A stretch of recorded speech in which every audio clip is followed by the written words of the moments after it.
to episode 30 of Floating Through Film. We are continuing on our horror month, and this week we are doing John Carpenter, one of my favorite directors, one of my favorite horror directors, one of the most famous horror directors ever, obviously. And before we actually get into the movies, which are The Thing, In the Mouth of Madness, and Cigarette Burns, let me introduce my co-hosts, Luke, Yo, Danny, hello, and we have another guest host this week, our good friend Bryan that we met. Well, me and Bryan used to work at the same movie theater. Yeah. It was like, 2017, 2016, something like that? 2017, 2018. Yeah, 2018. Yeah. Maybe, Yeah, because I remember I just graduated high school. Yeah, okay. Yeah, so it was 2018. Yep, damn. Yeah. Well, glad to be back. Yeah. Yeah, no, we did Still talking about movies. Still talking about movies. No, we did a podcast together back in 2018 whenever we were a lot younger and dumber. Yeah. we were doing shit like news and like, oh god. I can't believe we ever did that shit, honestly. But talked about box office. Honestly, box office is pretty. I actually like box office. I'm not gonna lie. Me too. Yeah. No, I actually really like box office. I wasn't a part of this. We should mention you were still 14 at the time. Yeah, I was still Wait, 14? Wait, okay. No, you were probably younger than that. You're right. Okay, well, that's not good. I'm just kidding. I know. No, it was good times, though. It was good times. No, it was good times, yeah. No, but we're glad to have you on this episode Yeah. because me and you really bonded over horror, that's for sure. Yes. And definitely John Carpenter, for sure. Mm-hmm. I think I introduced you to In the Mouth of Madness, actually. I can't You remember. did. Yeah. Which, I love In the Mouth of Madness. We'll get to that later. Yeah. But, Yes. but I guess we can just go ahead and get started. So we're going to start with The Thing first. This is his first studio movie. Definitely, probably it's probably his most popular movie. I'm pretty sure. Halloween's definitely. You think Halloween's his most popular? Yeah, still? there's no Okay. doubt. Yeah. So I think, at least on Letterboxd, I'm pretty sure The Thing is his most popular. But you're probably right. Well, commercially, I would commercially, say. yeah, like, yeah, more yeah. people, I mean, for the iconography, Actually, I'd Michael probably agree with Myers. you. Yes, I agree with that. Yeah. Yes. Michael Myers. Is And the new more popular movies for bringing sure. it back into the... It's definitely his Yeah. biggest cash cow. Absolutely. Yeah. But The Thing is one of my favorite John Carpenter movies. I like Halloween a lot. I think it's one of the better slasher movies out there. And it's the one that like started the whole slasher genre. That's probably what a lot of people would expect us to do for a John Carpenter episode in Halloween month. But I wanted to go more like off the beaten path of John Carpenter movies, which The Thing isn't, but like In the Mouth of Madness and Cigarette Burns especially is off the beaten path. But we can just go ahead. Okay, does John Carpenter have a beaten path? Like, What do you mean? he doesn't have a normal movie. I don't feel like. I don't think he does either. No. Because if you Like- think about it, I mean, Halloween started that whole genre. Yeah. Yes. And this is Yeah. his studio movie, The Thing, Yes, it is. and it's like It's not still- a it's studio him, movie. yeah. It's still him. Yeah. That's true. Yeah, The Thing is definitely my favorite John Carpenter movie. Okay. Easily. I think that it is the most well-paced John Carpenter movie as well, especially given the insane, dark subject matter of the whole entire movie. Yes. And the location, just being in one area. Yes. They utilize the location beautifully. Yes. No, they Yeah. do. No, they don't. No, because I know they shot this in Antarctica, or a lot of it in Antarctica. A lot of the outside shots are shot in Antarctica. Like that's actually like real snow a lot of the times, but like a lot of the inside shots are actually filmed in like LA. I think on the Paramount Studios still, but Probably. because I think later on in the movie, we'll get to this later on in the movie, but he says that like they literally like almost burned down the Paramount Studios, but but like they had the fire station on like standby just in case, but what are your guys' opinions on The Thing before we actually get into the movie? Like because I want to hear Luke's opinion honestly because he hated this movie whenever he first Okay, watched it. Let me defend myself here. All right. Himself. First of all, I didn't hate the movie first time I watched it. I can't even remember why, but I just didn't really like it for some reason. Like it was okay. I was like, I don't know. It was just so meh for me the first time. But rewatching it, I'm like, I was probably not in a great mood when I watched this because I watched it. I was like, the whole time I was like, holy shit, how? The main thing I like, of course, everything Bryan said was great, but also I love the tension in it. It's just the tension is just The whole time. I mean, of course the premise kind of it has to be Yes. tense, but really it's just I think his filmmaking really helped and Well, that's kind of what, just to go off what you said, that's what I really liked about it is the whole movie just feels like directly about the story. You know, it's like Yes. no wasted time. It like literally just jumps right in. It does. That's John Even Carpenter the, for you, though. but even It the is. dog, like even Yeah. the dog, you know how it starts at the very beginning. Even that's like a central character in the movie. It's not just like a dog running away. You Best know, like dog the, acting. Yeah, Dude, it's honestly, great. honestly, It's a Yeah. fantastic, great great actor, actor. He's a great actor. So just the whole thing is about the central premise of the movie. You know, there's basically never wavers the whole time. Like, and all the characters in it, like there's some great actors in it, There are. but it still feels like they're all reacting basically to the thing, basically, right? You know, it's not like in a lot of other movies, I feel like you would kind of get some like character development scenes, you know, where like I don't know, you'd learn more about the backstory of some of the guys or whatever, but none of that in this. You know, it's just Well, you learn enough about the characters because you have to find out if they are acting Yeah. like exactly. themselves Yeah. or not. You're acting like the Yeah. other guys almost, Yeah. like Yeah. you're trying to figure out about them. Just Yeah, so, you're to see if you're like, trying to if- study Yeah. the characters. You're trying. because It's you're like trying it's to like find the thing. well, it's like Yes. how much do you actually know about your coworkers? You know, like that's Yeah, actually yeah. like Yeah. like you don't know a lot. Like you might think you know them, but like do you actually know what they Yeah, are? and they're like, what are they like? Because I think it's Keith David. He asked a question like, if I was like, what would you ask me if I wasn't me? You know, to find Yeah. out. And they're all like, I don't know. Like, Yeah. That's a loaded question. Yeah, That's a loaded question. Yeah. But yeah, we can go right into it. Oh, but, yeah. But is this my favorite John Carpenter? I think In the Mouth of Madness might be tied now. Okay. But yeah, we'll get Let's to that go, later. yeah, Yeah. let's go. But So I like to think them probably the best right now. I haven't Okay. seen very it many. might be his though, best yeah. movie. You know, like Bryan said, maybe his most well weighed, like evenly paced. Yes. Like I kinda, Well, it's like the whole movie is like you guys said, is like it's building a paranoia. You know, like Yes. like the sense of paranoia being built in this movie is ridiculous. Like because it doesn't start. I mean, it starts basically immediately actually with the dog because you're just like, what the fuck is going on with the dog? You know, like like why are these Norwegians chasing? We'll just get in the movie. Yeah, well, I yeah. mean, like it opens with actually the thing like landing on Earth, crash landing. on it's a Earth. good shot. Too. It is. It's Yeah, it's a really good that's shot. a really cool shot. Yeah, really good shot. And then it opens with just the score playing, fucking amazing.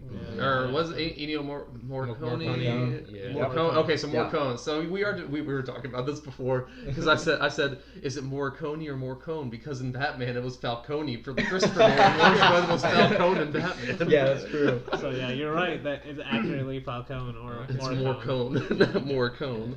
No, but the score by Morricone is amazing because like most people, I think if you just played the score, most people would think it was John Carpenter. Yep.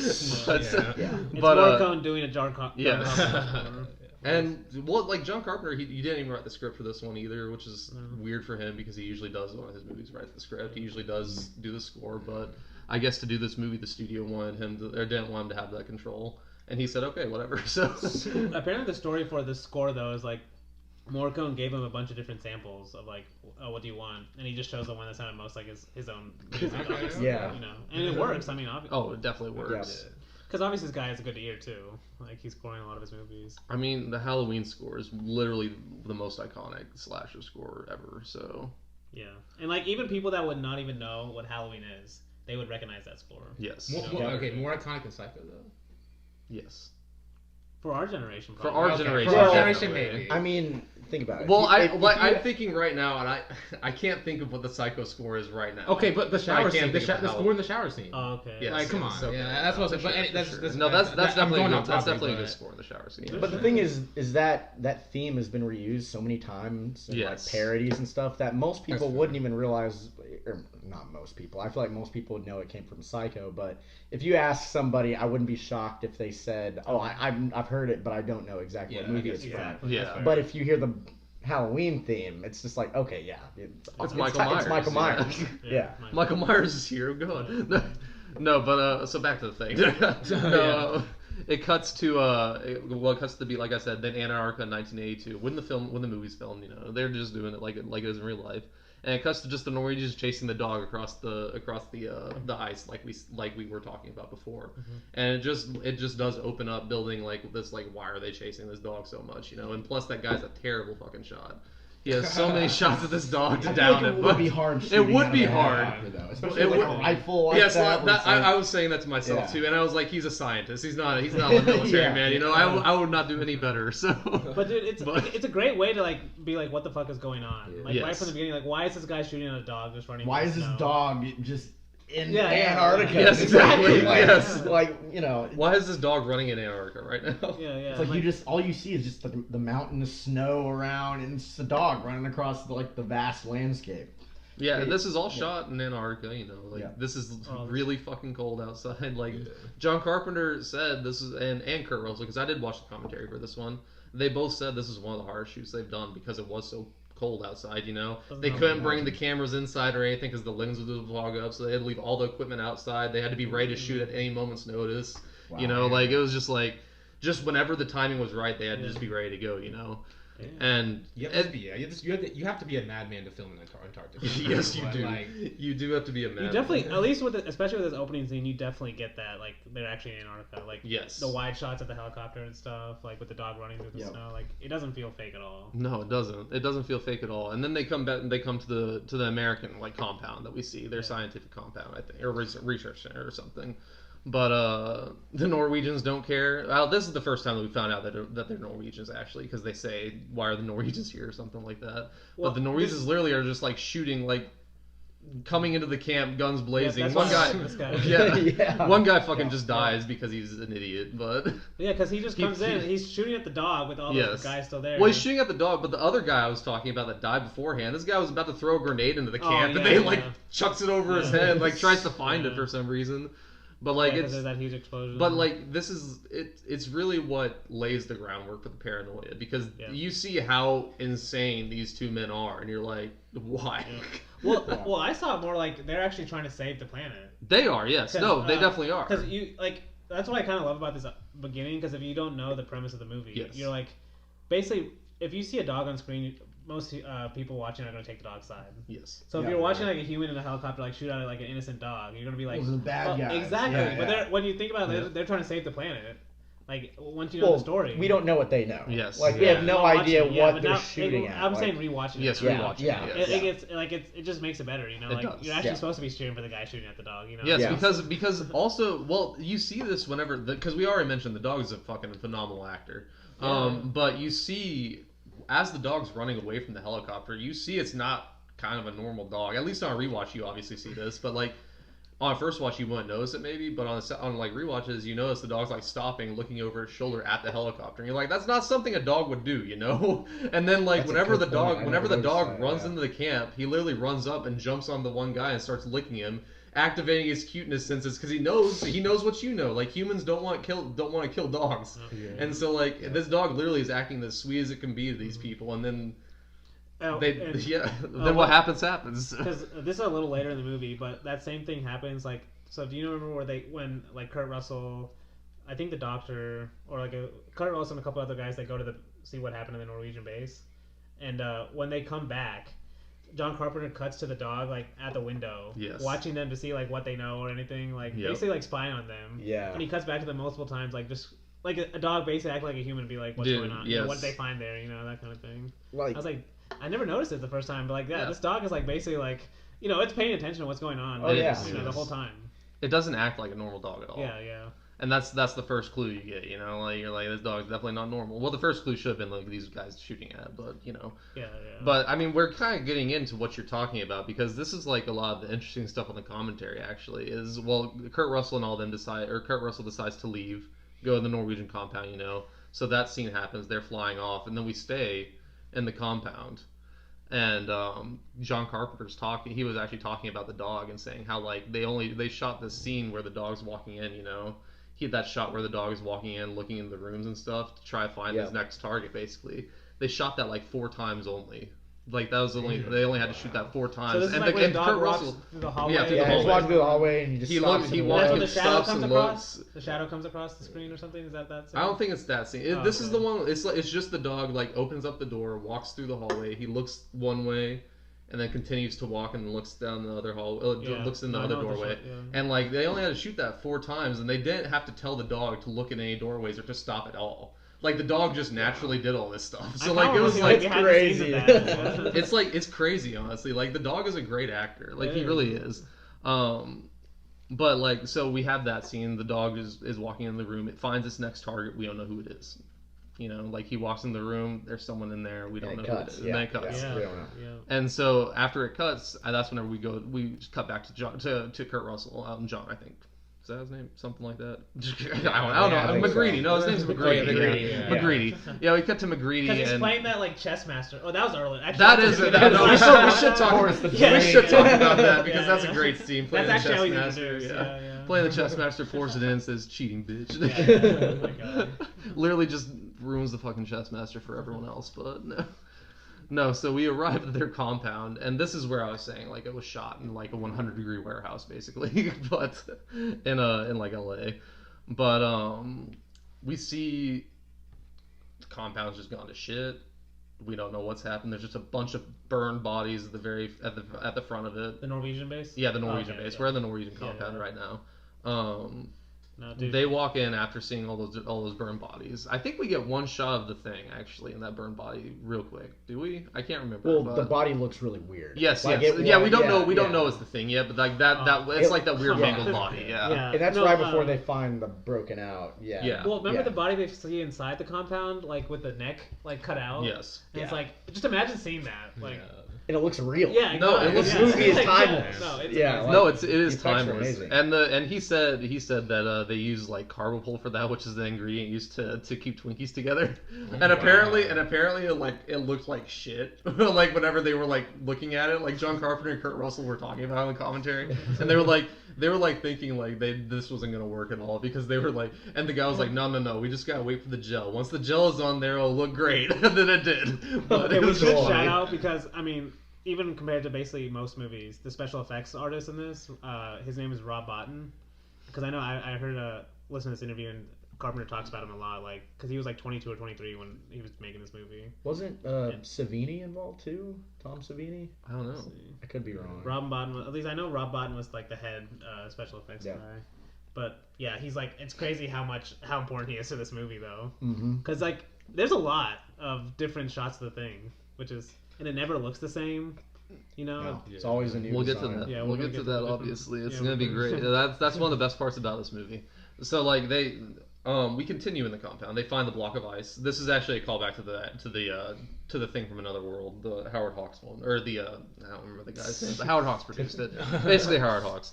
That was a shout out to that. But Okay. we find the block of ice where the thing came from, and then after that, I think it just cuts back to the corpse of the thing again. Like we go back to the base. Yeah, They that's brought when the they thing back, showed the body yeah. to everyone. Yeah, they brought the thing back. They show the body to everyone. The thing looks creepy as shit. There's another Yeah. great special effect. Like, like it's one of the like, I don't know. I think it's the thing they used to have. I don't know if they have it anymore because they don't really use special effects like this anymore. But that steam rising off of it is apparently like it's real, like, and it really smells really bad. So their reactions are actually real, like whenever they look So, at it. is this Perfect. like when we see the body for the first time when Wilford Brimley, the doctor, is he we see his face first, like reacting to it? He's like, Yes, "Oh." yes. He's like making all Yeah. these disgusting Yes, moves. and that's all real because Oh, it yeah. actually smells like apparently it smells and terrible. like the sounds they're playing while he's like basically digging in this like alien body, like it's so disgusting because they actually then when they cut to it, it actually like matches how disgusting he is. Yeah.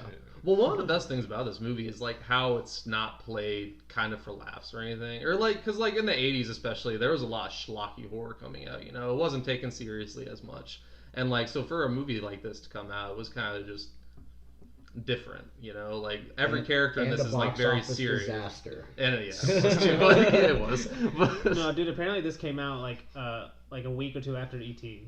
Yeah. Oh, And E.T. damn. was like a huge movie, and it just basically everything. The after polar E.T. was, opposite of yeah. this And movie. also true, yes. Yeah. It's literally E.T. the bad. Yep. Okay. That'd be a good double feature, actually. E.T. and the Thing. E.T. and Mac and Me, bro. Come on. Stop.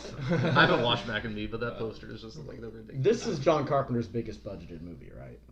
It has to be. It's It's his gotta only be. studio. It was his first studio movie. They gave him a shit ton of money. for The that, only so- thing I can think of that maybe had a bigger budget was maybe Escape from L.A. Maybe because of all the ridiculous special effects in that Maybe. movie. Because he has Wow. said if this movie had done well, it would have basically changed his whole career. Yeah. Like all different types of movies he would have been able to make and stuff. But Thank God the that's, American I mean, audiences have bad he's taste. made a lot of great movies, so Yeah. it's not a Yeah. bad thing. Since but then, like, it's just like, true. He that would was have an got early more movie in money. his career. Yeah. If this movie did well, he would have got more money, obviously. Yeah. To make more bigger movies. Yeah, no, least he definitely money-wise. would have. Yeah, he definitely would have. So after we see the corpse for the first time, we figure out they can't communicate with the outside world.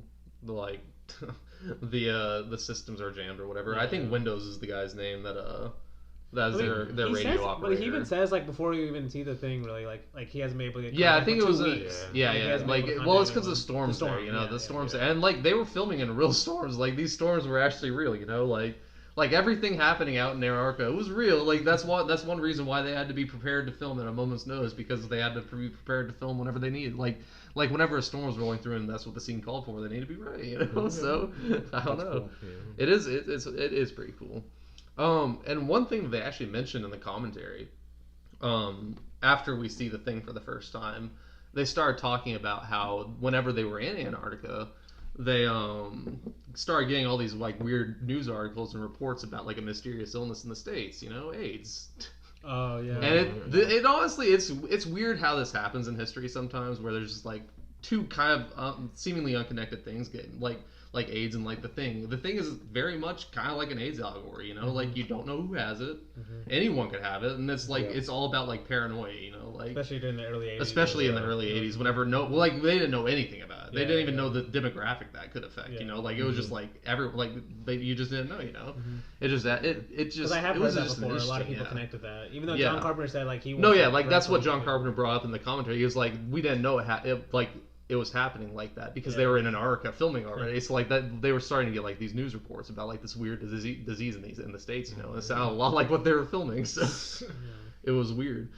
But after that, we finally get to the dog scenes. Where they put the thing or the dog into the pen with the other dogs, and this is the one scene that Kurt Russell said was that John Carpenter said was a pain to film, because like to get all those dogs to stay still as they brought in another dog that they'd never seen before is like really hard to do, because dogs want to go like bark and like sniff at them. Exactly. But I love this scene. This is whenever the shit starts to really hit the fan. Obviously, I mean it's already kind of been hitting. It's already started to hit the fan. Body, so like they're all nervous as fuck after they're all very nervous after that. But this is whenever everything starts to happen because we see the thing pop out of the dog. You know, and this after watching the tentacles. Like the way it opens too. It's just like so disgusting. It's all practical. And all the other dogs freaking out too, and like trying to claw and bite their way out. Like literally biting the wire. Dude. That's terrifying. Yeah. No, and one of the best things about watching this multiple times, like I don't like at least the first watch, you don't really think about this or notice it, but on multiple watches you realize like the thing has been to other planets before, you know. And so like this, what we're seeing is not from our world. Like the things it's turning into is not from our world. Like those tentacle things, like what kind of world did he get that from? You know, what the fuck is that? Like there's just so many things that pop out of the thing throughout the movie that we'll have to get to that come from another world, you know. And they just said it just gave the practical or like the artist a lot of work to do, you know. Like it gave them it gave them so much creativity to just do whatever they wanted really. And that's honestly what makes it stand the test of time. That paired with the great practical effects, but and to go off that, like, I think that's why the practical effects are so important though, because it is so alien, like based on what you're seeing. But at least you know you're seeing something like real, like that was physically in a room. You know, so it's real. You know, like they're actually filming it with the camera. It's not like a special effects alien where you know even when they're making it, it's on a computer. Like there's the thing you're still seeing is real, like. You can tell they made you can touch it. Like it still looks real on screen. Yeah, and I think that's why I like this. Like, I generally don't like body horror. Like, we reviewed Titan, and I just hated the body horror. It was so like realistic, basically. Like, but this kind of strikes the right balance of like believability, but also it's like you can tell it's not real. You know, like which I also really like. But it's fun to watch. You know, it is. It's like a fun gruesome to watch almost. I don't know how to describe it. That's the way I said it. You guys might like Hellraiser. I'll have to have you guys watch. I've seen Hellraiser, I think. The first one. Have you? Okay. Yeah, I've seen the first one. Okay. I've never heard of Hellraiser, to be honest. Really? Okay. The first two are alright. I'm watching them now, and the first two are great. And after that, I was like, what the fuck? And I was like, what the fuck happened? No. The new one is bad. Okay, no, I do that. That's there's a new one of that. Yeah. That's why I'm doing it for sure. Okay, so we'll get back to the thing. Okay, they kill the dog. They kill the dog. So the flamethrower. the flamethrowers they use are real. This is one reason why they had to have the fire station on standby, is because this, like, all the scenes filmed inside are filmed on the Paramount Studios, and they're using real flamethrowers, and they're burning their set down. You know, like they're literally burning their set down with this shot every time they do it, and so like that, it just adds to it. It's just another fun little moment. But after that we get the autopsy scene. Where we see like what it is at its core. It's where the doctor's going in, like saying we don't even, like, this is an imitation of an imitation of an imitation. We don't even know what the real thing is, you know, like we don't even know what this thing started out as because it's just been imitating for so long, and it just, I don't know, it just adds, it's just another little thing that adds to the paranoia. It's like a lot of details too. The best jump scare in the movie is just the autopsy scene. Wait, no, we're not. No, we're not there yet. We're not there yet. We're not there yet. This is the other. This is the other autopsy. Okay. This is whenever they're still. Yeah, this is still the face one. Yeah. Yeah. This is still the face one. Yeah, because like after this scene is whenever the first suspicion comes with like Clark, the dog guy, because they're like, this guy is the one that's been close to the dog the longest, you know.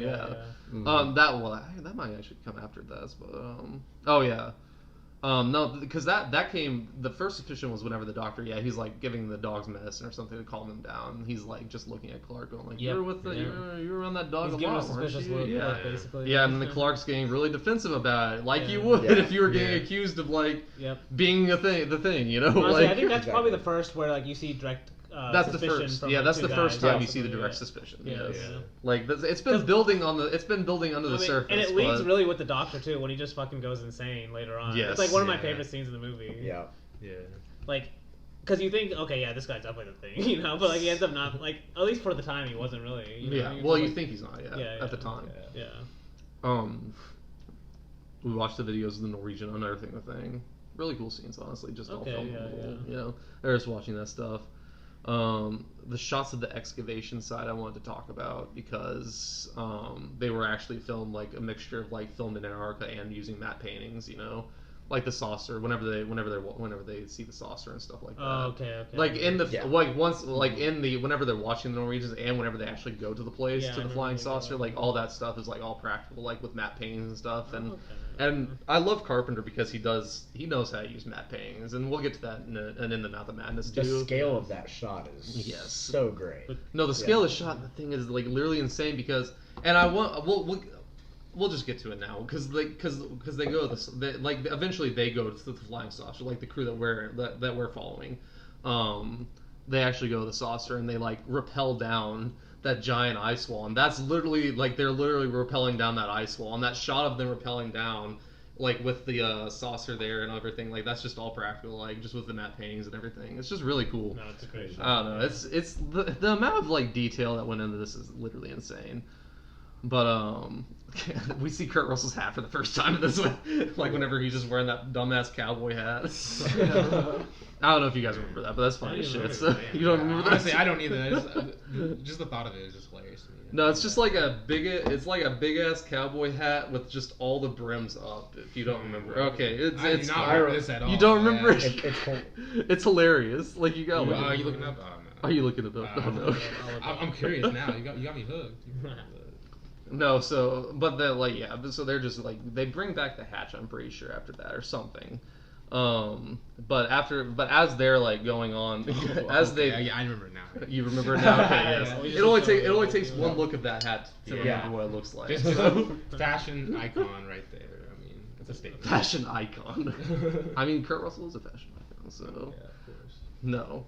So as they're off doing their shit at the thing, the doctor is back at his, or I think it's the doctor, but he's back at his lab and he's running the tests as Danny's been kind of talking about, like with the Norwegians earlier, like they're trying to save the world. You know, this doctor, he runs his tests and he's like, how long from first contact does the world have, basically, or like it's like what are the odds like someone here has been like infected already. And then it gives them the odds. And like, how long will it take for the rest of the world to be infected? And this is a great, like, 80s version of, like, what they thought computer simulations could do, you know? We're like, just put it in a computer and, like, we can predict exactly, like, how it's going to go everywhere. And, like, the computer's, like, filling up a whole room, you know? But we know, like, that computer wasn't even as powerful as, like, your iPhone now. Yes, it was way less powerful than your iPhone. Yeah. And then, so this is whenever we get the monster moving under the sheet for the first time, you know, like the thing is still alive. Yeah. Which, I can't remember if while the doctor's doing those simulations, if he figured out that the cells are still alive, because someone figures out the cells are still alive before that. No, I think yeah, because that one he guy reads gets- in the book, like their notes journal or something that they can still they survive through the fire, the ashes or whatever. The cells still survive, and he's like freaking out. Yeah. That'd be scary to read, honestly. Like you're like, okay, thank God, we burn it, and then you're like reading their diaries, like they survive still through even if you burn it, and you're like, what Yeah. the fuck? Like, because we find what out do you do? we find out the thing's still alive Yeah. because it moves for the first time. It's honestly a really good scene because like nothing really happens at the first, and then like one guy leaves and Bennings is left there, the guy with the redhead. Yeah. He's left there, and then we Oh, just yeah. like the guy comes back. I think with the doctor because the doctor's like running back in there saying the thing's not dead or something like that. and he's like tied, he's like And then to the chair and everything. like we see like Bennings, the thing has him like is just like all around his neck, literally in his throat and stuff, just tied to him. And apparently that was like a rough scene on the actor because like it's really cold in Antarctica, you know, and so like he had to have his shirt off in that room like as they were doing it, and so like he said it was like really really cold, but after that scene like that scene ends with a fantastic burning scene. Obviously they just dump the gasoline, Kurt Russell burns him just in that big ass fire pit, but it's just I loved how much fire they used this movie. There's a lot. It's great explosions. Yeah. That's the ending explosion. No. I love them just in the contrast with the ice too. I mean, Yeah, it's still just fire. That's why it works well. That's why it works well for sure. And the way they film the ice is really cool because they use that blue light every time it's dark. They use that blue light to film the ice and stuff. And as we get later on in the movie, that's basically all it is because it's night all the time outside because it's like it's all taking place in one day. Yeah. Obviously. That's actually another thing I like about the overall movie, though. Yeah. That's why it feels like the pacing so well. Yeah. I think it's actually it's supposed to be in the movie. It's like a time of year in Antarctica where there's like really long nights. I think that's actually like. I think it's winter. It's winter 1982. I'm pretty sure. Yeah, because I think it's like in winter in Antarctica, it's like really long. Yeah, like even it would longer make in the day, sense. like, Yeah, I mean it makes sense because Alaska is like that too. So, but after this scene, suspicion, paranoia, everything through the roof. Like everyone is completely on edge for the rest of the movie. So if they weren't already, because after this we see Blair, who I think is the doctor. He's the one he sabotages the helicopter. He goes ham on the fucking radios on like everything there to make sure no one can get out. And this is like what's really weird because later on in the movie we figure out Blair is the thing. Like he's the big thing, you know, like he's the one. So like was he the thing whenever he was tearing up the helicopter and the radio I didn't And think trying so. to build the because he was trying to build that flying saucer, you know? Like he did try to build that flying saucer. Because they tie him up in the shack, and then he ends up digging underneath it, and that's when he starts his like project. We see, and that's a great scene later on that we'll get to, but like when he first goes crazy and everything. Yeah, like so, like I didn't think he was. I thought he was just like he realized what was going on. Yeah, he wants to save. He wants to save the world, basically. And he doesn't. Yeah, exactly. And the this same is the only reason way. Kurt Russell says, if we're killing it, you know, like he at the very end of the movie when he admits like they're probably not going to survive. But we got to take out the thing. You know, like. I thought that's what the doctor was doing. Like he's trying to survive. Yeah, no, and I still think that might be what he's doing. Because why would the thing? If the thing actually wants to spread, why would?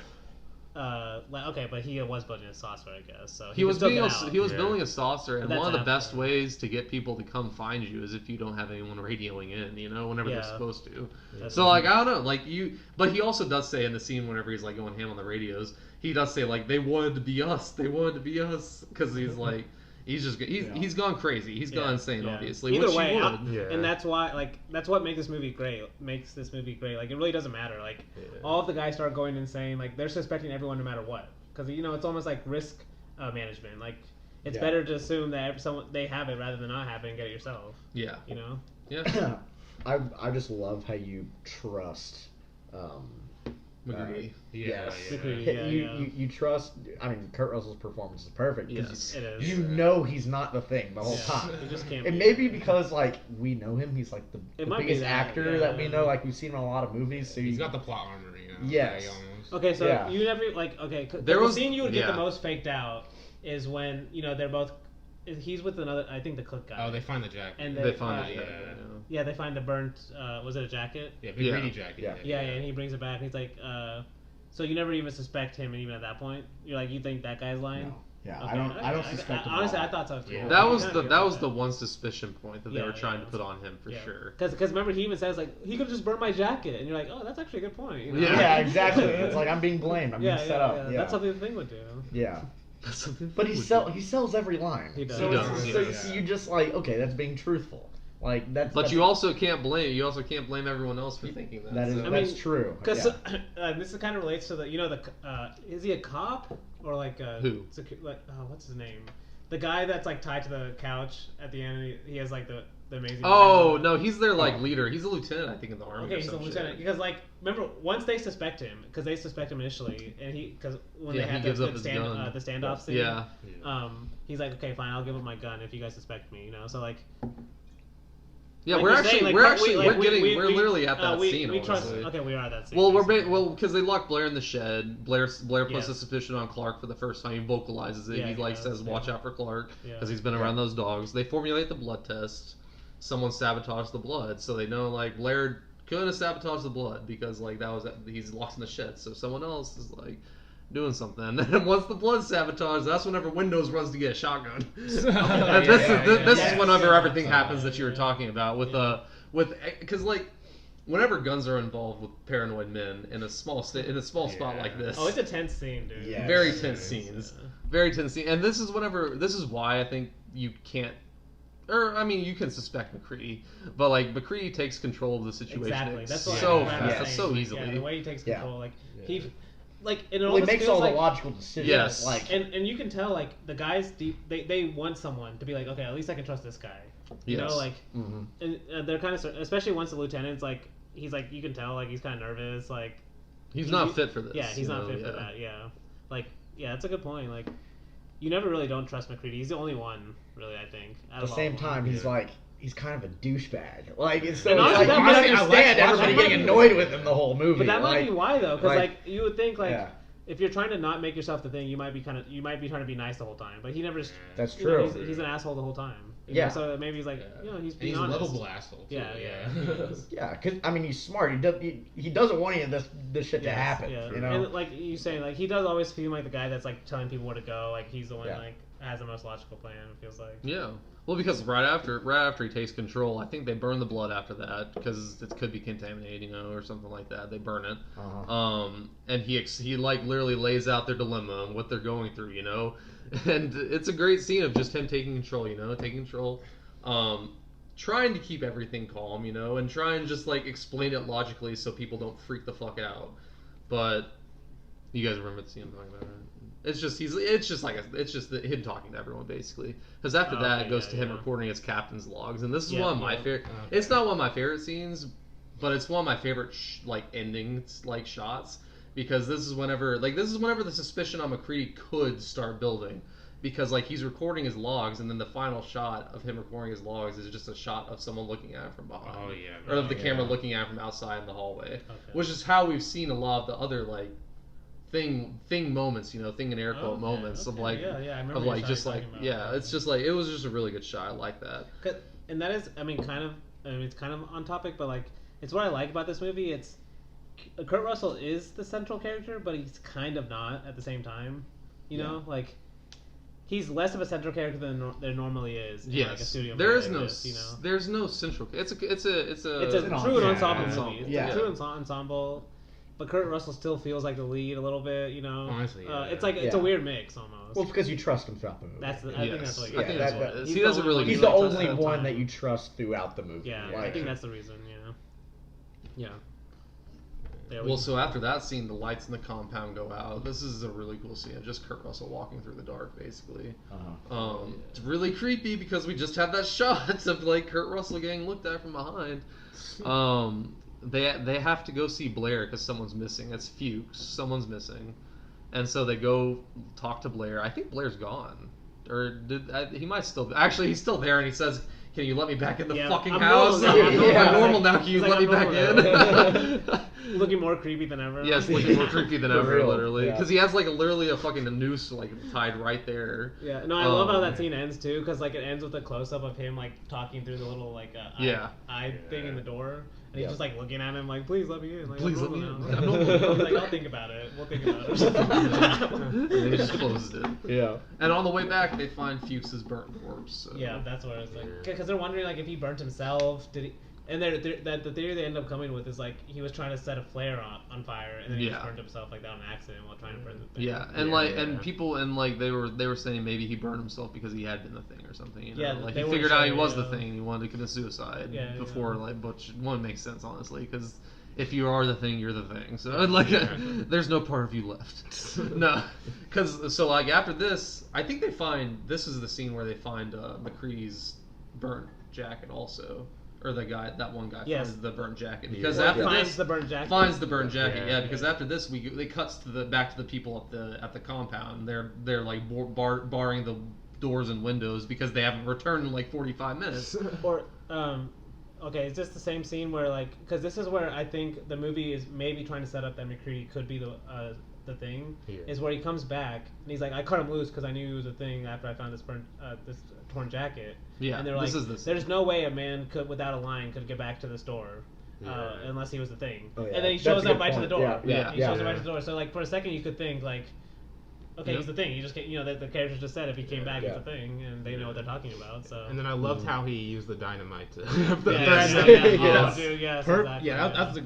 that was a smart method of Yes, it was. blackmailing. And like and honestly, just the makeup on Kurt Russell in that scene is amazing because he looks frozen. Yeah, he Like he does. looks Yeah. frozen. Which that scene just in general is just great. Like just the whole scene with the dynamite, like you were saying. Yeah, that whole scene's great. I said so. Like after that, we get to the best scene in the movie, in my opinion, which is whenever they go to autopsy, the actual autopsy. Yeah. And they're trying to resuscitate the dude. Oh my god. He's going in, you know, going in with the defibrillators. Chest opens up. All hell breaks Yeah, loose. The way the chests open up in this movie is like some of the most disgusting stuff. It's so good. I think It's so Or good. like Yeah. the It's like clamp down. Yeah, on his and then arms, it too. takes us whole And he and pulls it arm out. and And it's stuff, like, yeah. And before it even opens up, you already know something's about to happen. Like, Yes. you just know. Well, you know what's gonna happen, but you don't know what's gonna happen. Yes, You're like, exactly. yeah. I mean, You're like, that's what is what- going to happen? That's what I was gonna say. Like, I would love to hear the conversations that John Carpenter and like the special effects people were having, like describing like, yeah, this is what we want to make. Because like even watching it, like, how do you even describe that? Venus You know? flytrap? Venus. Okay, yeah, like a Venus That's a good flytrap point. with a Yeah. human rib cage. And, you know, then an expanding head comes out of Somewhat it. like teeth. yeah, It's like teeth. teeth. Yeah, Yeah. It's a great ass idea, dude. It's a Yeah. really good It's idea. amazing. Oh my God. No, it's my favorite scene in the movie. I think it's most people's favorite scene in the movie because it's amazing. And then you know like Kurt Russell, the classic movie scene where like you can't get the gun. Yes, you can't know, get the thing flamethrower to work. going, Yeah. like, Yeah. you know, it's Yeah, still because working. it does. Like the thing literally comes up. You know that fucking head. The Oh, head the like head thing is, like, attaches. Well, the head is That's down what- there. Yeah, the The, head the arms detaches come with out the of the spider head. arms. Yeah. John Carpenter, like I love watching the commentary during this part because it's hilarious. Because like because they're just talking about it, and then like the chest opens and Kurt Russell and John Carpenter go like, "Wah!" and then it's like, and then he was just talking about like how it was so fun like doing that head shit, like because it's really amazing. cool honestly. Yeah. Like it's a really fucking cool scene. Because when that head thing, because there's like initial, you know, with the bite with the rib cage and everything. Like, okay, so then Yeah. you think it's over, then all of a sudden the head Yeah. pops out like, and it goes like 10 feet almost like away. Yeah, from no, the it's body. trying to run away. Yeah. And they find it. I mean, they catch it before it because Yeah. the guy goes like, "Are you fucking kidding me?" Yeah. Yeah. Which Yeah. is just a great because this is the most natural reaction Yeah, to that situation. And this is another part where they just actually burn the set, you know. But after that, honestly, every scene after this is just amazing because Yes. we get to the blood test scenes. Oh my gosh. Which- This is honestly my favorite scene. Of the movie. Yes, But like it is. specifically Maybe for it's scary. too. It's great. not even for just the tension, but also every time someone would get cleared, he would immediately cut to that person like threatening the next person. Like, Yes. when they Yes. were like testing the other ones, I was Yes. like, No, and dude, I Yeah. love their faces too. Like it must have been so intense. Like I don't want to just put yourself in their shoes, kind of, if you can. Like you don't even know what your blood's gonna show. Like you're being Yeah, like, you have no idea. am I like you're nervous if you're the thing or not, you know, because like Yes, every time they exactly, test it, they're because- all nervous whether they don't even know. The thing Yeah. is, are they nervous though? Because they're the thing. It seemed to me that every guy's watching, like they don't know what their blood's gonna show. Or maybe You know? that's the thing, acting like that. For at least some of them, it is. Right? Which one is that actually ends up being the thing in I this can't first? remember. I have to. Yeah, I don't remember the names that well of the movie, but I think it's the guy that says Palmer. It's Palmer. It's the guy in the previous scene that says, "You got to be fucking kidding me." Yeah, it's Palmer. Yeah, that guy. Yeah, Yeah. that's his name. Well, because it doesn't even start. Like before the blood test even starts, we get Clark just shot in the fucking head. Because McCready is like McCready is telling everyone to stay back because they're gonna do this, and Clark, as we find later, is not a thing. He's just a normal human. He had grabbed a scalpel before because they thought McCready's the thing, you know? He's trying to kill the thing. Yeah. And then, like, he jumps McCready, and McCready said if anyone was going to jump him, he was going to shoot him. He fucking shot him right in the head, man. Like, no hesitation either. And that's like, what, especially for the characters in the movie, you could think they still think Kurt Russell could be the thing. Yes, and like, and that scene would honestly reinforce that because, like, a little bit, you'd be like, for sure. like, no remorse. Like, this dude didn't hesitate at all.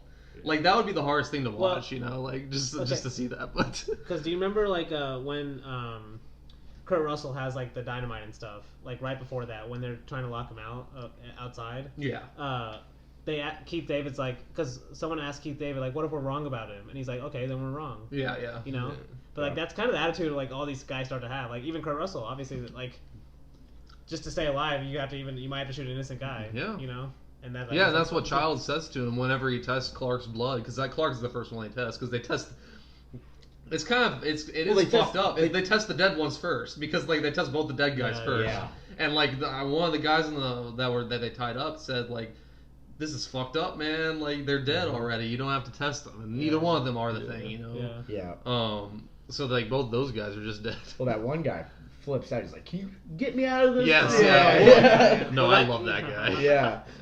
So like McCready realizes that the thing is one organism because like that's how he like formulated the test, and then luckily it does work because like I love how many jump tests. Scare. That's a good jump. That's scare. a great. Oh yes, Yeah. that jump scare was insane because like they had to have like that's not as apparently that was a really hard scene to film because I can imagine. because the hand was like a fake hand. So like John Carpenter or like Kurt Russell was like holding a fake hand. They were worried like it wouldn't look real, but it does.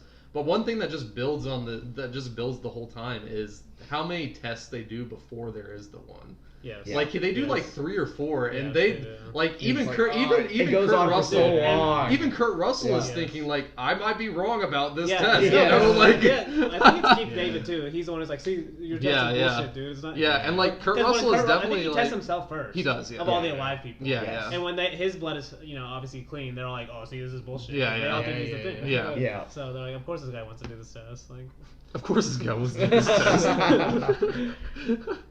Oh man, but we figure out what. Okay. I was just gonna say, and another part about the scene I love is the sound effects they use for both when the needle actually touches the fake, the blood that's human, and then obviously when the alien, they test the alien blood. Like, dude, the sound is like so good in this, and also like this, it's like this like little green thing that like pops up a little bit. I feel like. No, something pops out. Yeah, it's like really quick, but it like. No, yeah, it's the jump scare. Yeah. It makes like a screeching noise too. It screams. Like, I don't know what noise. Like it's in pain. It sounds like some. Oh yeah, it got burned. Yeah, it sounds like a little alien in pain. Yeah. A little alien in pain, which it was. And it freaks him out too. Like no, Evan's not believing. It's because it's been through 3 or 4 tests. Yes, he doesn't exactly. know if he doesn't think he's starting to have doubts that's going to work, and that works. And he's like, what the fuck?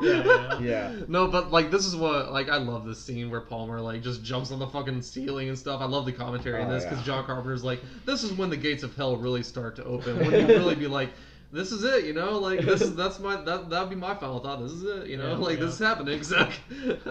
No, because like freaking Windows just gets eaten head first, it's. So this is the part where all 3 of them are tied to the same couch. Yes. Is it Windows the guy in the end that's turning the No, thing first? Windows has a flamethrower. I'm pretty sure because he's fine. there holding. They already because as he's been testing the blood, he's been letting them go. Okay. And like he's given a couple of them like weapons just in case. Okay, so who's the first guy on the couch that turns into the thing? Palmer is the guy that Palmer. turns into Okay, Thing, okay. and then I think Childs and the lieutenant are still trapped. Yeah, and they're are still panicking, stuck. like, Yeah, they're Yeah, dude, I love that. I love next it to so him. much. Yeah. I love it Oh, so dude, much. I love it too. I love it. Every time, because then Keith David is safe, and they let him go. He's like, "Just let me go." Like, Yes, so- he's like, Yeah. "Get me out of here." And then once they test the lieutenant, Yeah, he's yeah. all. That's one of the funnier scenes Classic because lines in the movie. Yes, because Yeah. he's like, did I write it down? I should have if I didn't. It's something like, But- "Get me out of this fucking couch." He's like, untie me from this it's like, fucking if you guys couch. get time, he's like, Yeah. if you guys get the time, untie me from this fucking couch. Yeah. And just one more quick scene before we move on, or quick thing before we move on to the next one. I love the relief each person feels as they get as the test, because like you can just tell like they're like. Dude, especially for like how late in this movie this scene Well, because they're is. about to be killed. Yes, They are. exactly. Yeah, Yeah. Like immediately. It's honestly, and it works so well because like for how late in the movie it is, you would think this is where all the action's like getting to the intense parts, but it's really kind of like, it's more of a lower key. It's like really tense, but it's not action heavy. No, it's It's not. more Yeah. like just slow burn tension. It's like this is a movie. So like we have sound movies that could be like silent movies, but like this movie is dialogue heavy. Like you would not be able to do something like this as a silent movie. No. Like it'd be hard. I mean, you just wouldn't be able to because it's carried by its dialogue. Like, and that's the screenwriter for this. It's impressive that John Carpenter didn't write it, but the screenwriter, whoever did write it, it's great because like they kept you interested the entire time. Yeah. It's a great script. And I think and the script needed to set up characters too, because I feel like it's a very character-based movie. If the characters weren't like interesting, I feel like this movie wouldn't work as well. Yeah, exactly. And the actors themselves are really good too. Like that definitely plays into it. So after the blood test scene, they only have one person left to test, Blair, locked in the shed. Go up there, he's not there. Well, they also leave Childs, so like 3 of them go up there to check Blair. Childs is back at the compound still. Yeah. Blair's gone. The compound goes dark. We see Childs run. I love the commentary because John Carpenter is so coy because he's like I don't even know if Childs was the thing there, or like he was like I'm still not sure if Childs was the thing there, and he says that for like, and he was saying like on the commentary how like every actor would ask him like, am I the thing, like because they want to know if they were the thing or not, and he would just never tell them, and he didn't even know sometimes that they were the thing. He didn't know if McCree was the thing sometimes, like he was just kind of playing it like that, and it works really well. The compound goes dark like I said. They start. This is whenever the suicide mission starts. John Carpenter, Kurt Russell knows he's not going to get out of here. He tells them all we're not going to get out of here. Basically, we gotta burn this place to the ground. The scene, dude. When especially he realizes like after the compound's down, like they're just fucked. So exactly, and it starts the suicide mission. All of the shots of them burning. They're burning. This is so cool. Yes. This is the one when he's going down the hall. He's throwing it. You can see the explosions come out of one room, and then it's so good because it was all filmed in one shot. Yes. It was all filmed in one shot. You this know is it's the one, real. You know it's real. Yeah. This is the one that I was talking about. They had to have the fire stations there just in case because they they were burning their entire set. Like this is their entire set that they were burning basically. So like they like on the Paramount Studios like had to get it right the first time. It was it's honestly fantastic. And like this starts the last complete ending of the act, like they go. This is actually beforehand. Whenever they found Blair wasn't there, but they go down. We already talked about this. They found the flying saucer. Like he's been busy down here. And then they really find. I think they go back down. They go underground somewhere again. I can't remember where, but because Blair's down there, they're trying to blow up the whole compound. The trap and everything. Yeah, because it's all underneath the compound. Yeah, it's all underneath the compound because. The one interesting thing is once we see Childs run from the door, we don't see him at all until the very end. That's true. So like that's one thing that's really weird. Like where were that's why like McCree at the very end he goes like where were you, Childs? That's one of his last lines. But we can just like get back to the fucking like blowing them literally blowing the thing up because both of the guys with McCree die. Yeah. Because one of them gets taken in a really cool scene with Blair. Blair's the thing, obviously, by this point. Yeah. Knowles, I think, is the last one left with McCree. And he goes to look for the lieutenant. He dies. I feel like Blair's Monsters is kind of a mixture between an animatronic and stop motion too, because you see those tentacles and it's tentacles on the ground. Motion, it looks stop motion to me. I could be wrong. He explained it. I didn't write down what he said. He explained how they did it, But I don't think any of it's stop motion because he said this was like a 50-foot fucking thing they built. Wow. Okay. Like they built this thing. Like it was like it's one of the most. He said it's one of his one of the most impressive things that he's ever seen built. Like I mean, because it is. It's fucking insane. It is. Because this thing is huge. Like every fucking imitation this thing has been is in this one thing basically. It's like part dinosaur. Like it's literally part dinosaur. It's part Yeah. plant. It's got like the tentacles. It's got I just gotta it's go got the study dog this in thing. it. It's got the Like, dog in it. it's It's got like the all it's got put Blair's together. head. You know. Yeah. It's got everything just like all coming out in this one moment. And then McCree's last lines are, "Yeah, fuck you too." And then this is So whenever the good. compound just.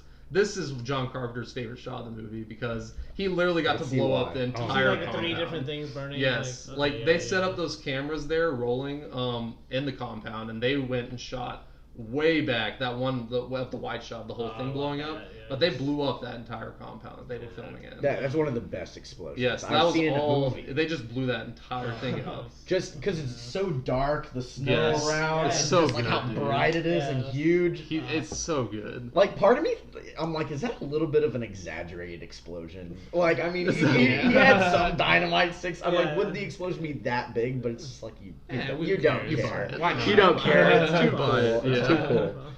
Exactly. And so like after that, this is the final scenes. McCree's sitting there in the ice as the fire's dying down. Childs walks up behind him. That's where the studio wanted to end. But thankfully John Carpenter got his say. And Okay. because Well. John Carpenter and Kurt Russell they were the ones that chose this ending.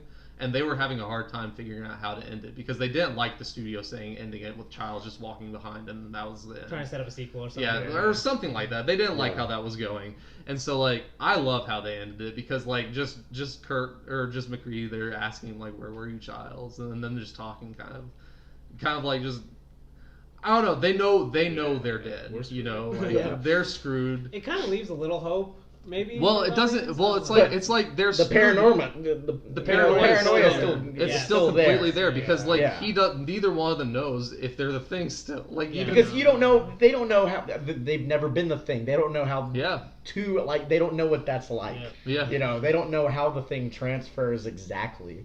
So Yeah, and like, why was Childs gone? You know, why was he gone the whole time, man? I don't know.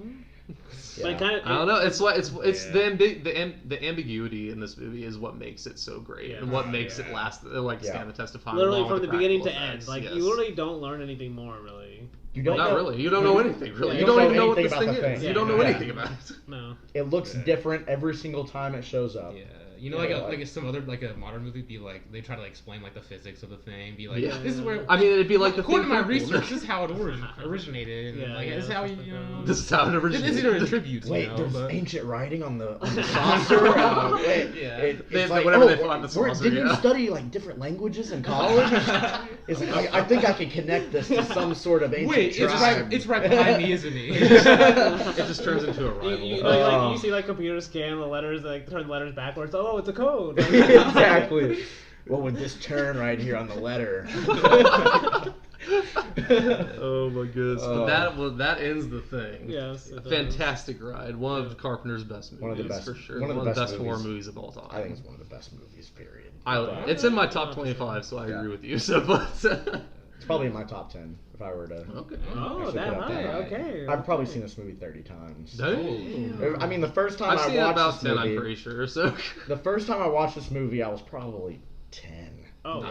wow. Okay. And Storm Young. And Grew up with this I movie. remember my younger sister is 2 years younger than me, 3 years, and the dog scene freaking her out. Oh yeah. And my dad's like, okay, I forgot how freaking creepy this movie is. We need to turn it off. So we put my sister to bed, and then my dad's like, you want to finish it? And I'm just like, yeah. Yes, yeah. So we sat there and watched the whole thing. I was 10 years old and I loved it. Like, you know. That's how you knew. You're like, okay, I love Yeah, this. but I went a while without having seen it again. I mean, the next time I saw it was probably 5 years later when I was 15, maybe 16 years old when I watched it again. And because a lot of it I'd forgotten. Because, I mean, 10 years old to 16 years old, you know. Like certain big moments or something. Yeah. But I remembered the dog scene, and I was like, okay, well, that freaked me out a lot. I want to see how well it holds up, and oh my gosh. It just gets better, dude. It just gets better. Yes. It does. Like, because I think it was Luke who said this earlier. Like, just the level of detail in this movie, like, it's made. It feels like, especially with a lot of CG heavy movies nowadays, where the movie, like, especially when they go to their big scenes, it feels like they're almost trying to like get through it. You know, like they don't want you to notice the flaws in like the frame. Yep. But this one is like he holds on a lot of the special effects. Like he's wanting you to stare directly at it. Like, Dude, I mean the dog all of the opening special up, effects, dude. all the special effects are so well lit. Yeah, exactly. Like, the light. Well, if you exactly. know, the lighting, if you they're notice not in the trying to hide dog scene, anything. in the dog Yes. scene, that dog, like that's obviously not a real dog. Like they have to cut to a fake dog that they're going to make do that. Yeah, you yeah. can't tell, like really, like you can't tell it's a I fake dog. looked up who shot this movie, and it was Dean Cundy, who shot Jurassic Park, Okay. Spider-Man, Spider-Man 2. Okay, but Jurassic Park makes sense. Like he's good at using the. Well, that has more special effects too, but a lot of it's practical still. Yes. I noticed there was a lot of movies in his filmography that were very special effects heavy, so he can shoot special effects. Yeah. Like a lot of his It's a movies are skill kind of for sure. It's definitely a skill. groundbreaking. Like I mean, you still go back and watch Jurassic Park. The CGI dinosaurs look as good as the CGI today. It looks better than the And it's Jurassic Park. partially But it's Oh, yes, a lot yes, of practical yes. though. It's the CG and a lot of practical Yes. environments. Yes. But I mean, even the CGI with like the big long neck dinosaur, like in that giant wide shot, I'm like, that looks It still looks unbelievable amazing. today. It still looks It does. amazing. Yeah. Damn. So it makes sense. That's two that, great movies to be cinematographer for. Like Yeah. that makes sense too. Well, and Spider-Man also. And Spider-Man. Apollo Spider-Man 13, too. Who Framed Roger Rabbit, Okay, Who Uh, Framed Roger Rabbit? see, it's That's kinda making really sense, good. though. Escape This kind of from genre, like- Escape from New York. He Yeah, also okay. shot. These kind of movies. Honey, They Shrunk the Kids, Back to the Future. I Back to mean, the Future. Wow. yeah, I mean, he was involved with so many classic movies. The bangers of the 80s. Yes. And 90s. No, okay. One quick thing before we move on. If you didn't like horror as a child, just my experience with horror, I was like 14 whenever I saw my first horror movie, and I had like nightmares for like 2 weeks. Wait, So what horror and movie I was it? didn't watch a horror movie for like 7 years after Wait, that. what horror movie was it? It was fucking Sleepy Hollow or some shit. It wasn't even scary. Like I watched that shit now. I'm like, oh my god, I was a baby. But like if you don't like horror movies, you can just give it time. You can get into it. It's something you can easily get And there's into. all different types of horror. too. There is, yeah. Yeah, I feel like when I'm gonna have children, I'm gonna start them young. I feel like I was tracking back and I was thinking, I was like, my earliest memory. I was maybe 3 years old. I think I gained consciousness in this moment. I gained consciousness watching Jaws, sitting there eating like frozen Tony's pizza. That's like way too hot. And sitting in like a Bear in the Big Blue House chair. Damn. And as soon as the jump scare with the dead sailor comes out of the boat when he's down there looking, with the scuba gear. I remember dropping that pizza all over myself to be the hottest shit ever. That is my earliest memory. That's awesome. Honestly, that's a great. That's Yeah. great earliest Oh my memory. gosh. Wow. I feel like that's 'Cause- Spielberg for life, man. Started there. Let's not get into that. This podcast will last fucking 6 hours if you Spielberg right now. So Okay, no more To Spielberg be fair, stuff. you did Jurassic Park is my favorite Spielberg, probably. I by love far. it. I love Alright, that. It's my favorite, too. What about the others, Danny? Let's explain those. What about those, dude? Luke over here instigating. Let's shut Luke up for a second. Yeah. Okay. But my What first about the horror others, movie, Danny? Brian's like, no. I want to hear this. that's a separate podcast. Okay, that'd be entertaining, honestly. Yeah. But That in would terms be. of first horror movie, though, like I really can't remember honestly. Like, yeah, I honestly, do you remember your first horror movie, Luke? I think it was the one where like it's like these people. There's like this town that has like the dolls that like if you scream, it's gonna like they like possess, they kill you or whatever. They go through your mouth. It's like it's What? called Don't Scream or something. Wait, like Oh. it has like the puppets or the dolls. I have no idea what B you're talking movie, about. probably. Yeah, B it's movie, like- it's like- for yeah. sure. I don't- Sounds is it? like one. I don't know. It was like Interesting. it's like Huh. if they scream, they like jump through like your mouth and kill you. Okay, I will say I kind I of have no remember like Dead Silence, I think it's called Dead Silence. Oh yeah. Is that one? Yeah. I was like, oh, I know what you're talking I about. don't remember any dolls jumping Wait, in hold people's on. mouths, though. I thought that's how they killed them. This might be me as a child, like. No, I see the movie Dead Silence though. Yeah. 2007 James Wan. Because if you screamed, Mhm. like, yeah. But okay, I think I remember at least one of my first was like I was at like a sleepover with like a bunch of like 13-year-old boys, 12, 13 around that age, and we watched The Exorcist at like 3 a.m. Okay. And it's like I watched The Exorcist. like it was like one of those movies where like I had to look away for like at least probably a quarter of the time just from a lot of the disgusting, just like terrible stuff. Like, and maybe that's why I haven't liked horror as much since then. But I actually watched that recently for the first time. Did you like it? It was alright. It wasn't my It was thing. just Yeah, so it wasn't really boring, my like, thing. just still certain moments I remember in it. I love The Exorcist. It's a great movie. And now it's another trilogy. Well, I remember when I turned, I think 12.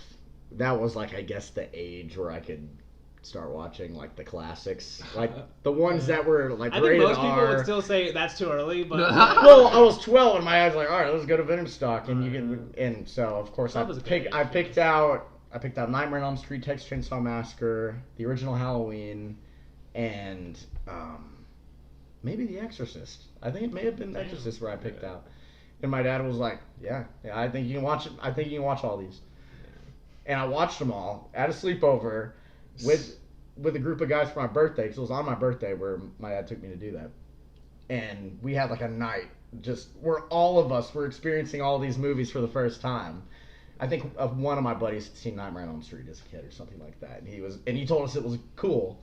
So well, that's pretty awesome, honestly. I still haven't So- seen Nightmare on Elm Street. I just remember Texas Chainsaw Massacre was the one that stood out to most of us, like as the scariest at that age. Yeah. It's definitely. I mean, it's just in terms of pure horror. It's definitely one of the scarier slashers. That's for sure. But let's get on. Let's get back to John Carpenter. That's right. I like the tangent. But Oh no, that was a good tangent for We'll sure. keep going. What's our next movie? Our next movie is my favorite John Carpenter movie, In the Mouth of Madness. It's up there for me too. I mean, honestly, five. this is not nearly as. Whenever I first got Letterboxd and watched this movie, it was criminally underseen. But thankfully, it's getting a little bit more seen. And honestly, like, this movie was not popular when it first came out. Obviously, a lot of John Carpenter's movies after the '80s were popular. Which is, and it's honestly like it's just a weird thing about his career. Like, he's maybe the most popular cult director, which is almost like a contradiction, but he kind of is. Like you're saying, most of his movies were not that popular when they came out. But everyone, most people know who John Carpenter is. Like now, a lot of his movies are still popular, and people are always he owes a lot to home video for sure. Like that's what he owes a lot. Yes. And honestly, something like In the Mouth of Madness just fits that feel a lot. Yeah. Like of the cult movie, and it's just got that gritty, that grimy feel of like almost like I'm not using TV movie here as like an insult, because like I actually think that's kind of what he was going. But I know what you're saying. This, like just a lower budget, like it just looks lower budget. But it feels big in scope. But that's too. a good thing. I'm saying it's a good thing. You mainly feel that in like the corporate scenes when in like the corporate. I agree. Yes. Yeah. No, because the rest of it is insane. Because like it opens with just the main theme, and it's great. Like that just opens up with the guitar, heavy guitar. Sounds sounds like Metallica. Are they like printing out? And they're printing the book. Yeah, they're printing In the Mouth of Madness. Which honestly, it's showing the beginning of the movie at the very end, or it's showing the end of the movie at the very beginning. That's what I kind of love about this opening scene. Like, it basically it makes the rest of the movie good in a different way. Where normally, like, it would start with Sam Neill in the office as a lawyer. And then you don't know if he's going to become crazy or not, and then maybe he becomes crazy. But in this one, like, he's crazy at the beginning. Yes. So when it flashes back, and then the actual movie starts, you're instantly more invested. Yes, because you know how it's going to end. It's not going to end good. Yeah. Like it's basically where this guy is headed basically before he does.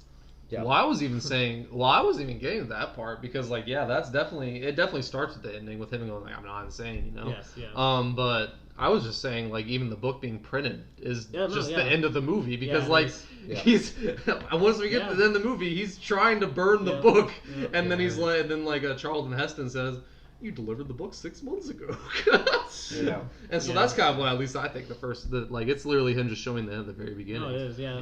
But because that's what they've been trying to find, this book, right? Yeah, no, they've been trying to just get Sutter Kane to finish the book, because he's been doing it he's been working on it for too long, producers and all that. So now that we've mentioned the end, we'll go to the beginning. We'll go to the beginning, yes. No, get our first spooky scene with the hand knocking at the window. Yeah, you know what I'm talking about. Yeah. You guys remember what I'm talking about?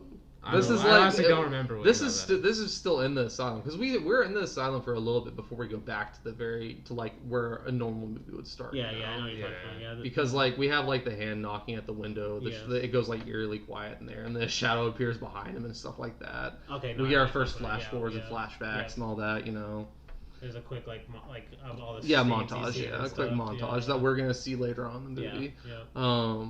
The doctor. I don't think this is a doctor. Maybe it is. I think it is a doctor. A doctor comes in to talk to him about his experiences because things are going a little crazy out in the world. You know. Someone's playing the Carpenters, and he says not the Carpenters too. And I Oh, guess yeah. another- Yeah. yeah. He does say Forgot that. about that. Yeah. So this is whenever he first begins to start recounting his Sutter Kane, or like his journey to find Sutter Yeah, Kane, yeah. basically. And this is whenever we actually go to like the real movie stuff. Yeah, this is when the real movie stuff, I say. Oh, this stuff sells or This whatever. stuff he says. sells. Where he's like, oh, this one's based on real life, or they're talking about the book. He's like, yeah, Yeah. shit Yeah. sells, right? People are buying the shit or whatever he said. No, because we're introduced to him. He thinks he's like a insurance agent or something. They're fraud. He's like busting people for fraud, basically. I'm pretty People sure. that are trying to commit fraud with insurance. Yeah. he's, Yeah, like, able something to like find the truth or that. something. Because Yeah. it opens with that scene. The guy, I think he goes to dinner or to lunch at a diner Oh my with god, some. this with scene the, is fucking.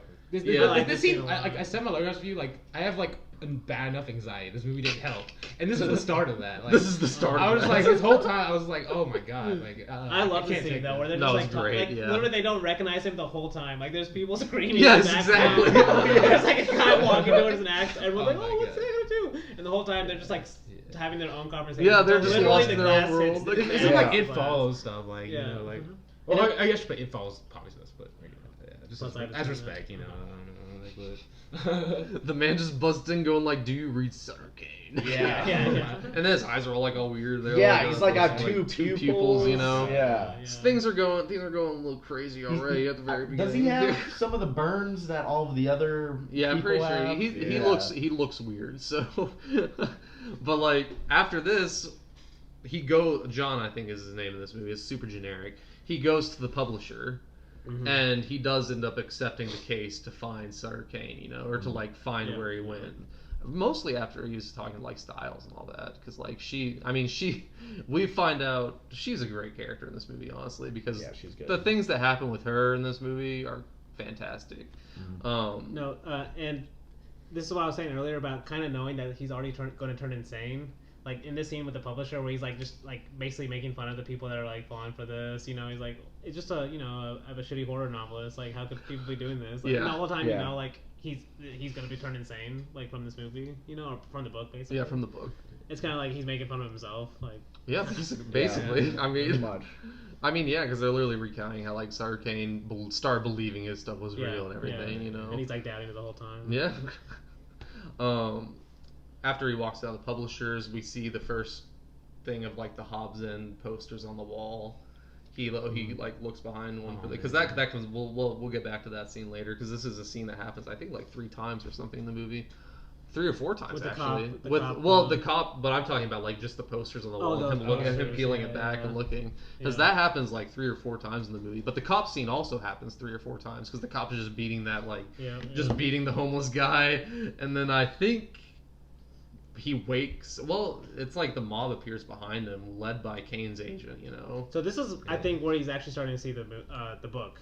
Yes. I almost said movie because I'm thinking of movie. the next Cigarette Burns we're about to do, but Yeah. Oh yeah, no, sorry, I missed. like the this is scene. where he's starting to see scenes. Yeah, in no, the I book. missed the scene. Yeah, because Yeah. because the cop says you want somebody, Yes, and then like, yes. and Doesn't then he start seeing the church and stuff? well, or, no, like, we imagining? get like an eerie scene of him at the bookstore first buying, Oh, yeah. Yeah, looking that's at Sutter right, Kane's that's right. books. And he goes, That's he's right. like reading them. He's like, and because he calls his friend or something, he's like, these are actually kind of better than I thought. You know, like, Yeah. being bad at horror, these are actually kind of interesting. Yeah, because at the bookstore, like that one guy walks up to him and he says he sees you. Yeah, yeah. You know, like yeah, it's just yeah. like this is just it's just an example of like Carpenter slowly building up that tension. You know, he's really great at that. As in all of his horror movies, he's great at that. And even more than that, it's like because that will come in later when we learn that all the people, the authors, like basically infecting or whatever, making them Sutter Kane characters, they go back out into the real world, and so these kind of guys he's seeing are like, you know, people that he's already infected. I guess to the book too. Yeah. But these are just people that are already in the Sutter Kane world. You know, Basically, yeah. especially with the think cop, about it, because especially sure. with the cop. Too. Yes, for the cop, yes. Because after that is the first dream scene that we have. Yes, you know? and I love this dream scene, dude. Because when he wakes up like from the first dream, he's like, oh, that was weird. I think he says like that was weird or something. And he turns around and it's like it's a great jump scare. Yeah, with that cop, like scare. great special effects on his face. Like, yes. Just nasty almost, but no. And then he wakes up again, and he's like. Because then you don't know, is he really awake? Like that's part of the whole movie, right? Like he's already in the book basically. Yep. So, yeah. Like even when he wakes up the second time, he's basically still dreaming almost at this point. I literally wrote down that you guys probably hated that jump scare, but no, I'm just kidding. I enjoyed it. No, it's a good jump scare. Yeah, That's a well done jump scare. Yeah, the Jacques Demy fan in me, you know, I still liked it. You know, I still liked it. You know, I don't hate jump scares that much. I hate bad jump scares. I hate fake jump scares. Yeah. Because if it's like something scary jumping out too at you, easy then to I'm use, like, so they get overused. yeah. Well, it's like if bad jump scares, you can literally tell whenever they're coming because they have like the time. Like you can literally count, and then like it'll jump out at you. Like you know, like shitty horror movies have that like that same like feel, you know, like where you can just feel whenever the jump scare's coming. But like this jump scare literally just comes out of nowhere. So like those are the jump scares I love. From the dream, you're like, okay, you can relax now. Yeah. And boom, it comes like right after that. Yeah, that's why watching horror like alone and watching horror like as a communal experience, whether you're in a theater with a group of friends, like the effect of things are differently, or you like things or you hate things. Watching horror movies in the theater is a lot more fun than other. Yes, I agree with that because I mean there's a fun aspect of reactions together. Yes, reactions and like watching with friends and watching their reactions and stuff.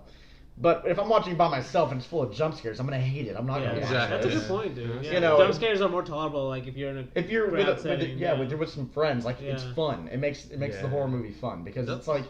That's why when you're like by yourself watching a horror movie, you want to watch something like that's psychological or like more slow burn. More slow burn is has that suspense rather than a bunch of jump scares. Or just a slasher, like you know, just want to get or people, a slasher. see people get cut up or something like that. Exactly, because that's not scary. You know, it's like, but I mean, it's more expected anyway. The killings, like it's not. Yeah. I mean, you've watched a good horror movie if you have trouble, falling asleep after. But not very many horror movies do that to me anymore. No, not anymore. Yeah. I'm like, that was good. After watching Terrifier 2, you're too dissatisfied. Well, I've seen this shit before. Yeah. Your brain's just fucking up at this point. Exactly. No, we've lost our souls a little too much. So we'll get to that in cigarette burns. No. So after the dream scene with the cop. He figures out that the book covers is actually a map, or like a map of Vermont, basically. Or is it Vermont, or I think it's Vermont, New Hampshire. It's New Hampshire. I think it's New Hampshire. One of those. It's in New England. It's in New England somewhere. Yeah. And he says like the whole thing points to like Hobbs End. This is like a real place on a map, and like everyone's like, that's not real. And there's nothing there. Like. Oh my gosh. He's like, no, it might be like a town that just was not like updated, like maps weren't updated and to include this town or something like that. Honestly, at this point, John still thinks it's all publicity stunt. Like he still thinks they're he thinks it's a publicity stunt for a while. He does. Yeah. Like he's like even when shit gets really crazy, he's like, I'm being set up. This is Well, see, that's on purpose. That's on purpose, though. I feel like at that part, that's on purpose because he doesn't want to believe at that point. He's like, that's a good point. Yeah. Right now, he definitely still thinks, and like to a certain point, I even could believe that it's a publicity stunt that these people are pulling. Yeah. Because it's whenever he's laying out his thing, like laying out their publicity stunt for them, basically, like he's telling them what they're doing. I'm like, that's a good idea, like for a horror author, like if you wanted to sell more novels, like wouldn't be the worst thing in the world to do something like this, a publicity stunt like this. And I mean, Starter Kane's definitely big time H.P. Lovecraft vibes and Stephen King, like a merger of the two. I think is what John Carpenter was kind of trying to go with, kind of. Okay. I can see that. Like the popularity of them and like definitely H.P. Lovecraft feel of the books, but and of the creatures too. Yes, the creatures and the covers of the books. Especially when they get to the town too. Yes, the town is amazing. Yeah. So one thing that I had because like after this they leave, they start to go to the town. Him and Styles leave. They going to find Hobbs, and this is whenever shit starts to really get weird. But before shit starts to get weird, like as they're driving. And after like The Sam, bicycle. after well no before the bicycle. This is just the funny part. But like Sam like he like wakes her up with like the honking horn, or, like the horn. Yeah. But like his Aussie accent comes out so hard in this scene. Like he does a pretty good job of like hiding it for the whole movie. He does. But, It like, even comes, it even it comes out out so about- hard a whenever little that bit happens. in Jurassic Park too. It It comes out does, a little yeah. bit. But he like literally says like never distract the driver, like an Aussie accent. I was like, no, that wasn't good at all. But like I was like, oh my god, it just came out. But yes, the driving scenes at Oh, night dude, this are is one of my amazing. favorite. Maybe my favorite. Like, just it kind of feels like pure horror, you know? Yes, Uh, this is like the pure horror. It's of, like, psychedelic too. Yeah. it's Yeah. psychedelic. Yeah. It's pure horror, and it's just like you don't know, like this. Don't know what you're It's seeing. like that surreal. Like this is not like this shouldn't be happening. You know, Yes. like I don't know, like because we see like the kid, we see a perfectly normal kid. Well, not normal because he's riding a bike at fucking midnight apparently, but we see a normal kid riding his bike with a Joker card in there. yeah. Okay. She's driving the car. They pass him in the rearview mirror, and goes out of our minds too. Because I want to mention, because right before she starts seeing all this stuff, they have that conversation about like, because Sam Neill's basically like, that would never happen to me, you know, like he would never get tricked out by, because they're talking about something how something is real if it's real to you, Yes. you know. Yes, And that's really where the yes. first, maybe not the first instances of them uttering that, but like what the movie's all about. Because That's she says something definitely like, where it kinda starts, for sure. if enough people believe in something insane, Yeah, then it'd be easy to switch places with the insane or something. He's like, oh no, that would never. And Sam Neill says, no, that would never happen to me. yeah, And it just makes it funny knowing, you know, Yes. it's gonna happen. Like we know the Yeah. fact that we know the ending already, it makes it better. Because and then that's literally what leads to her seeing all this stuff yep. that only she's seen, and she doesn't know if it's real. And I or not, love that but- only yeah. she's seeing it. But that's what, and she's trying to deny it, right? And she's like, okay, no, it's just a person on a bike. And then all of a sudden, when she actually hits one of them, and you know, like, she well, can't no, deny it's it, the like- same guy. or it's a woman. I'm pretty No, sure. no, No, it's it's an so old it's man. the Starts off okay. as This an old is like It you keeps see the showing boy. up older and older. Yeah, Yes, like this is yeah. why it's like a time loop. Like whenever she Okay. runs over the kid, like because this kid, you see him at the very beginning. Yeah. He's a normal kid. Mhm. She drives by the rearview mirror, he passes by the brake lights. You can't see Oh him my- anymore. That's one He of the comes scariest back. shots. He of the comes movie. back this way, and he's a fucking old ass man Yeah. just looking right at her like this, Yeah. and she's Oh. like, Wait, what that's the one where like the face fuck? like turns around or something. Yeah, no, it's Yeah. like whenever he like looks at her like that, Oh, and she's really? like going That's like, what the terrifying, fuck dude. is going on? And then So she just keeps scary. on driving, and then she hits him. Oh. Like he comes out of nowhere and she hits him, and then like so this is whenever Sam Neill finally wakes up, and they go out there and like see if he's okay, and they see like the windmill Yeah. in the background is just going like a loop, and he's like as Sam Neill goes to try to find something, the girl's just sitting, or like Styles is there like talking to him, like asking, "Are you okay?" And he's like, "He won't let me out." Ooh. Like the kid's literally like, "He won't let me out," because like he's stuck in a time loop. Like this is whenever the shit really starts to like Yeah. Yeah. really starts to start, you know, like Yeah. stuff is getting weird.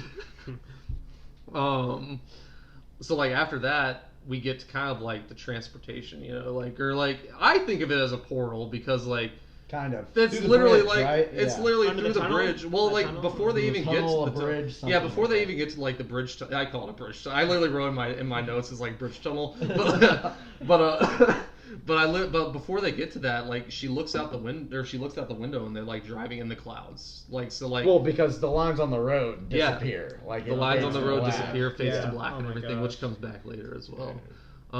So like you know that you're entering a kind of a different world, you Yes. know, No, like you're right. and It's like you a portal, definitely yeah. are Yeah. because she comes out that tunnel and it's bright daylight. Hobbs Inn's right there. It's a, Sam and of Neill course wakes that's when he's up. waking up. It's right so there. funny, Like, honestly. Oh, we're there.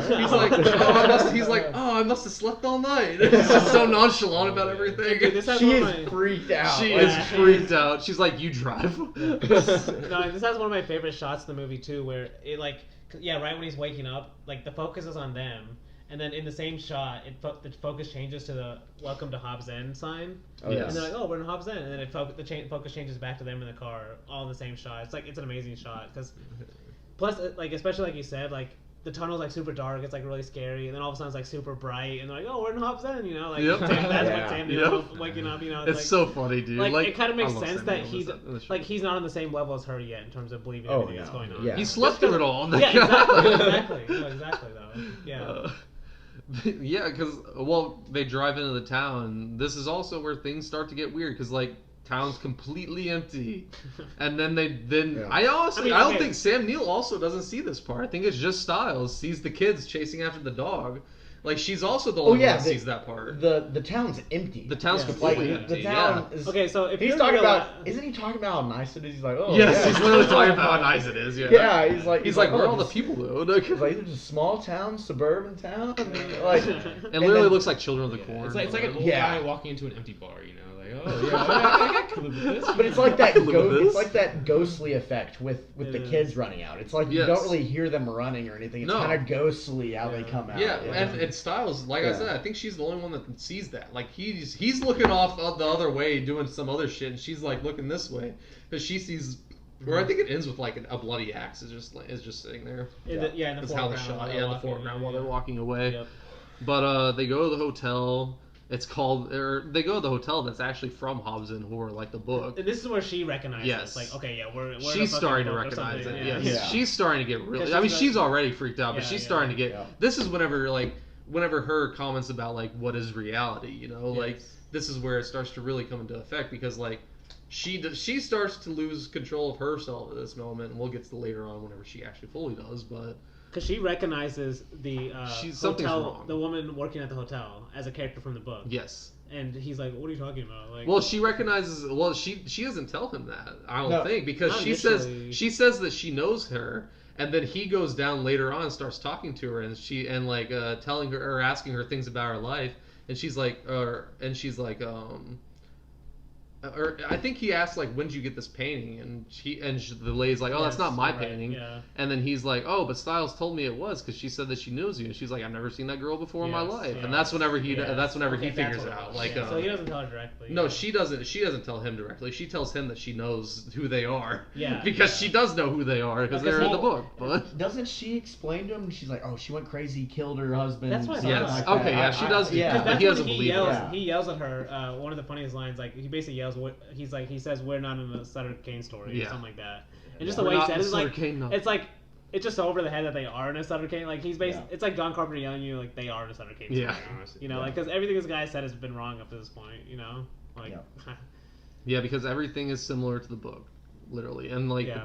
and I love the painting in this movie The because the painting's painting, like every change that goes through that painting is amazing. But like this is the first scene where it kind of looks creepy for sure just looking at it because I think it's got the black castle in the background, or I think it's just the normal castle at first in the background. Yeah. It's like the normal one, just the two normal couples, and then like she's looking at it, she looks away and then looks back, and both the couples are looking at her. And then they And just the go creepy upstairs, faces, yeah. too. Oh, Yeah. definitely creepy faces. Yeah, but then they go upstairs, they go to their room.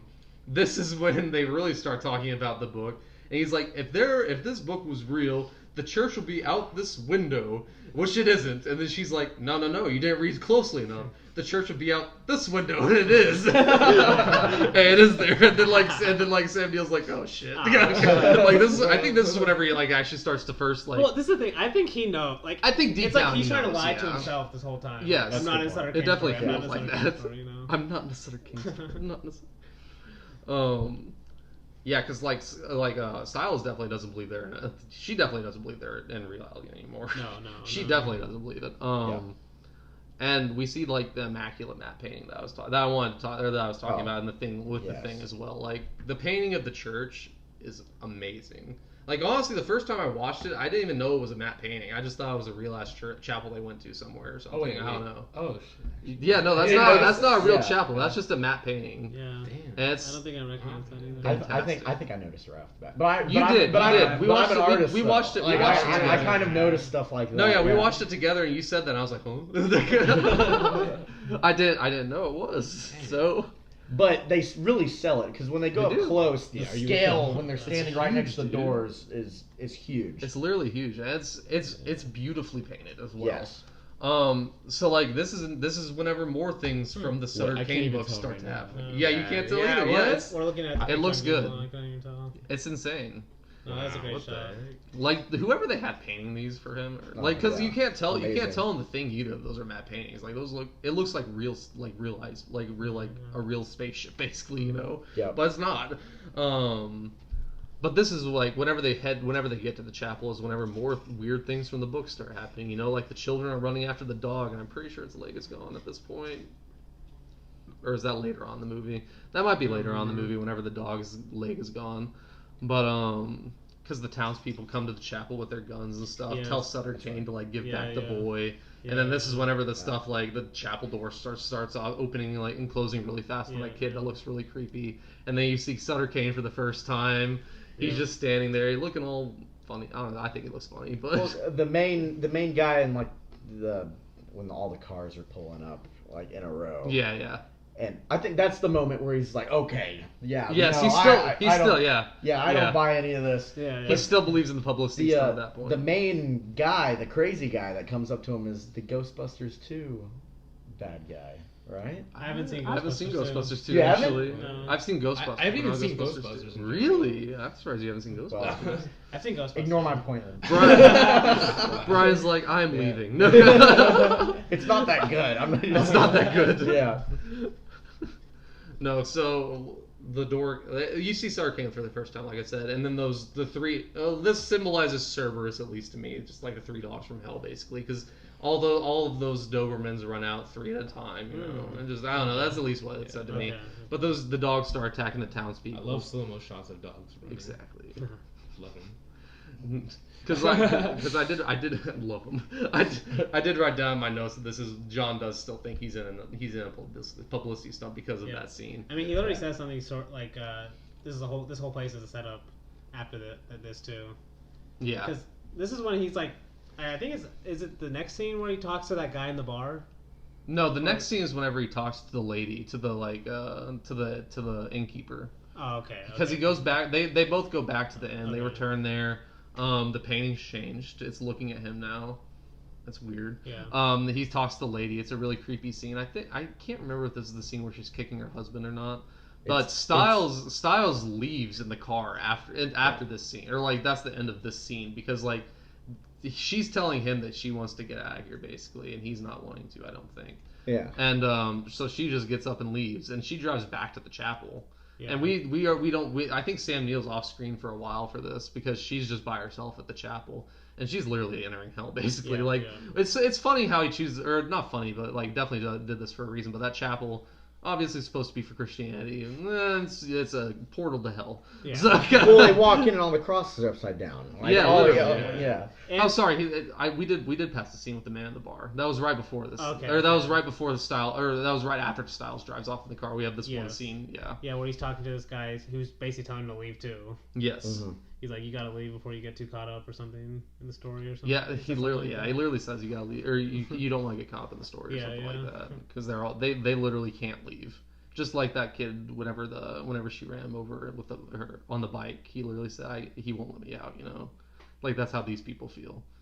They're literally trapped in a Sutter Kane story. Because this is, and then the next scene is when she sees the book for the first time. She sees it for the first time. Yeah, because she arrives there. This is the scene I was talking about with like she sees the kids for the first time, like or not for the first time, but whenever they're like saying you're our mommy, you know. Yeah. And like because this is whenever the dog they've eaten the dog's leg basically. Like this is part of the Sutter Kane story, you know. But after this, she actually enters hell, or the chapel. She enters hell basically.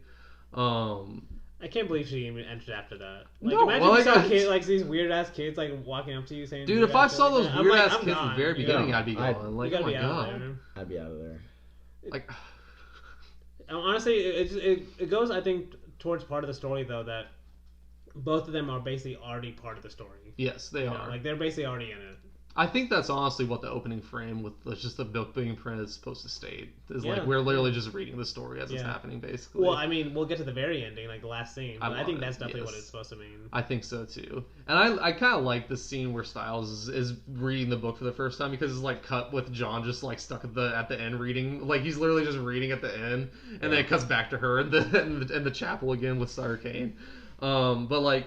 She enters like his writing room, literally hell, and like they filmed this at actual chapel. And John Carpenter, because I was watching the commentary for this one too, and John Carpenter said it was the funniest thing honestly, because he said the girl he was doing it with, like doing the commentary with, was saying like, yeah, I'm surprised the chapel let you do this, let you do this movie. And he was like, yeah, that was the one thing I was worried about this entire time was that they figured out what movie I was what movie I was making. Okay, how could you not know? It's like John Carpenter. Like, I mean, John yeah, Carpenter's exactly. doing a movie, Yeah. and this is the '90s, you know, by this time. Yeah, no, people know who John Carpenter is. Even Christians should. No, I'm just kidding. This is where we see the breathing door for the first time too, like the breathing door to hell. You know, basically, like he's literally like Sutter Kane himself. Like this is why it's so weird. Like I don't know how I view Sutter Kane honestly, because he himself feels like he's God almost, like holding, for sure. like holding them back. But like they're starting to seep through in his writing. Like they're literally the ones that have given him the ideas to write this. You know, like this is their way of getting back into the real world, and the only way they can is like through him, basically.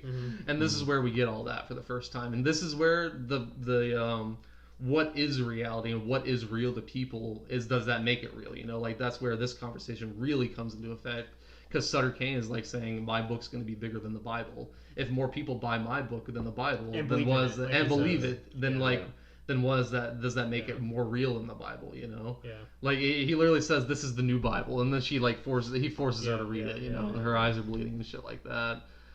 Because after this, when she realizes what's going on after she's read the book, it's like one of the scariest moments where like she's telling him like basically she says like I think she says I'm losing me. She's like I'm losing me. Oh, I'm it's losing like so me. terrifying. It's Like she terrifying. realizes what's happening Yeah. to herself, and she's like trying to convince him to Yeah. like don't read it.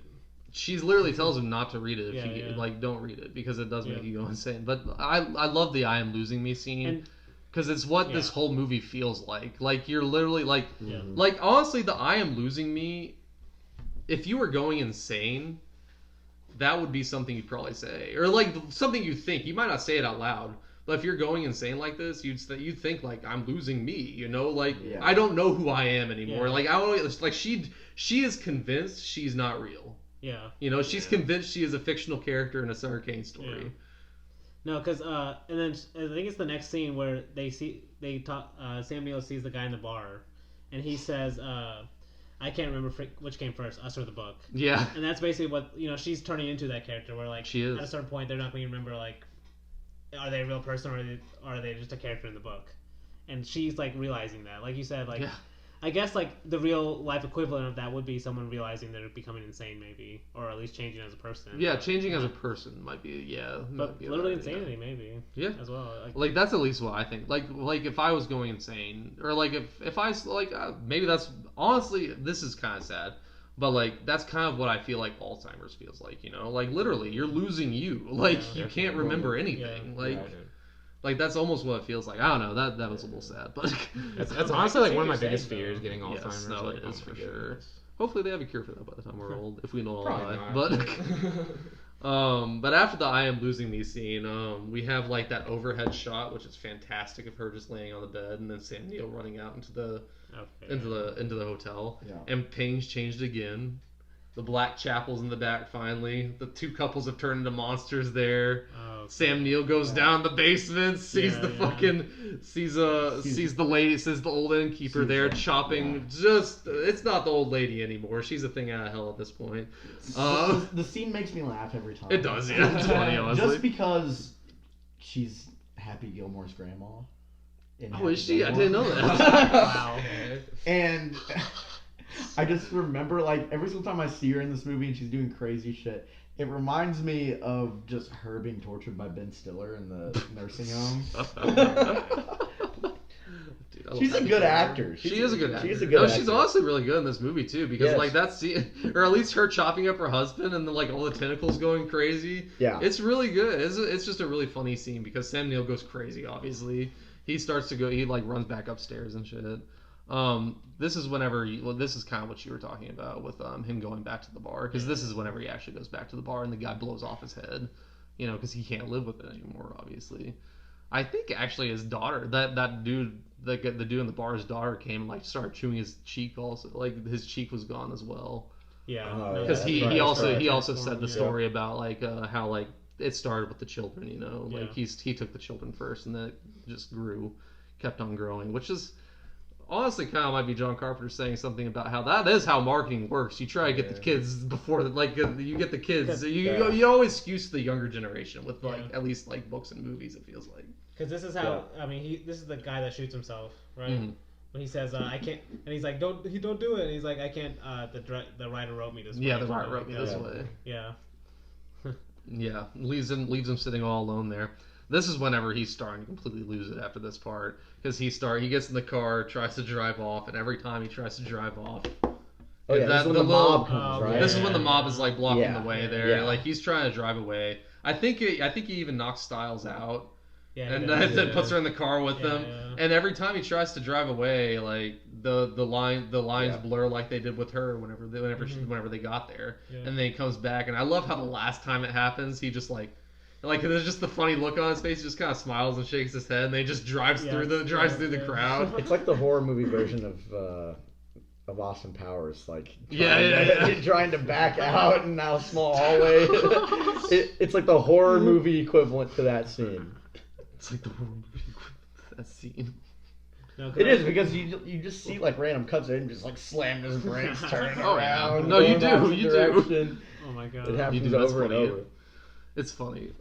Because so they actually do end up getting back to at least the windmill that we saw before with the kid. Because this is one of my favorite scenes in the movie. Whenever Styles is a fucked up monster, like she. Yes. They got a actual. It was funny because the commentary on this is hilarious. Because the lady doing the commentary with John Carpenter, I can't remember who it is right now, but she was doing it with John Carpenter, and she was like, "Yeah, I think we got like a contortionist for this or something." And John Carpenter's like, "It was a stripper." And she was like, "You would remember that?" He was like, "Yeah, it was a stripper." No, but it was the scene where Styles' head is just like her face is up and her body is just completely turned around, walking and running on like all fours. It's a really, I mean, and this is where he has to realize, like, she's like, he's definitely been trying to save her this whole time. Yes. And this is the point where he's like, okay, yeah, she's gone. Yeah, like, because this is like the last time he like it takes him back to the town again. Like she's gone, obviously this time. Yeah. I remember the scene in Old with the one girl with the vitamin D.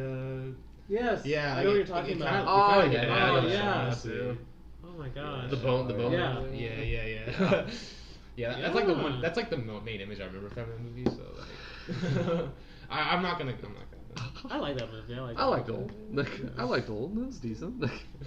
Old's a funny movie. It is funny. I feel like if I watched it again at home, it would not be good. Maybe not. Oh, maybe not. Yeah, maybe not. It's a cinematic movie. It's a cinematic movie. I don't know. But we see this is like after the style stuff happens. This is whenever he's actually trying to leave town and shit, and it can't happen obviously, and he tries to run her over, can't. Or I mean, he's running through the townspeople. Then he sees her, can't run her over. Runs into something else, and then he wakes up in the confessional with Sutter Kane opposite him. Okay, yeah. This is actually in the commentary whenever he said that the movie was inspired by Buñuel's surrealist movies, and how he was like lamenting like people watching wouldn't know who Buñuel was, but this is a crazy scene too. Like it is because it goes to what you're saying about Sutter Kane being God. Yes, literally, he's literally playing God, or at least a priest. Yeah, literally telling him to confess to him. The scene starts with the horror of the matter and like what makes something real, like this is whenever he's talking about like if his book sells more than the Bible and shit like that, is it more influential? Is it as real as the Bible, because I mean a lot of people think that way, like the Bible isn't real, it's just like real because so many people believe in it, And does that make it real? Who knows? I don't know. That's what John Carpenter's trying to ask in this movie. Yeah, somewhat. Yeah, at least part. It's part of the question. It's one of the questions. Yeah. So, I wrote in my notes, John is starting to lose sense of his reality completely now, as if he hasn't already before. But then Kane appears into his part of the confessional at that point. And he says he has finished his masterpiece, and he gives him the book, and he's like, "You are what I write," and everything like that. And then like after this, I think he's completely out of the town now. He's back in. I think he just wakes up on the road again.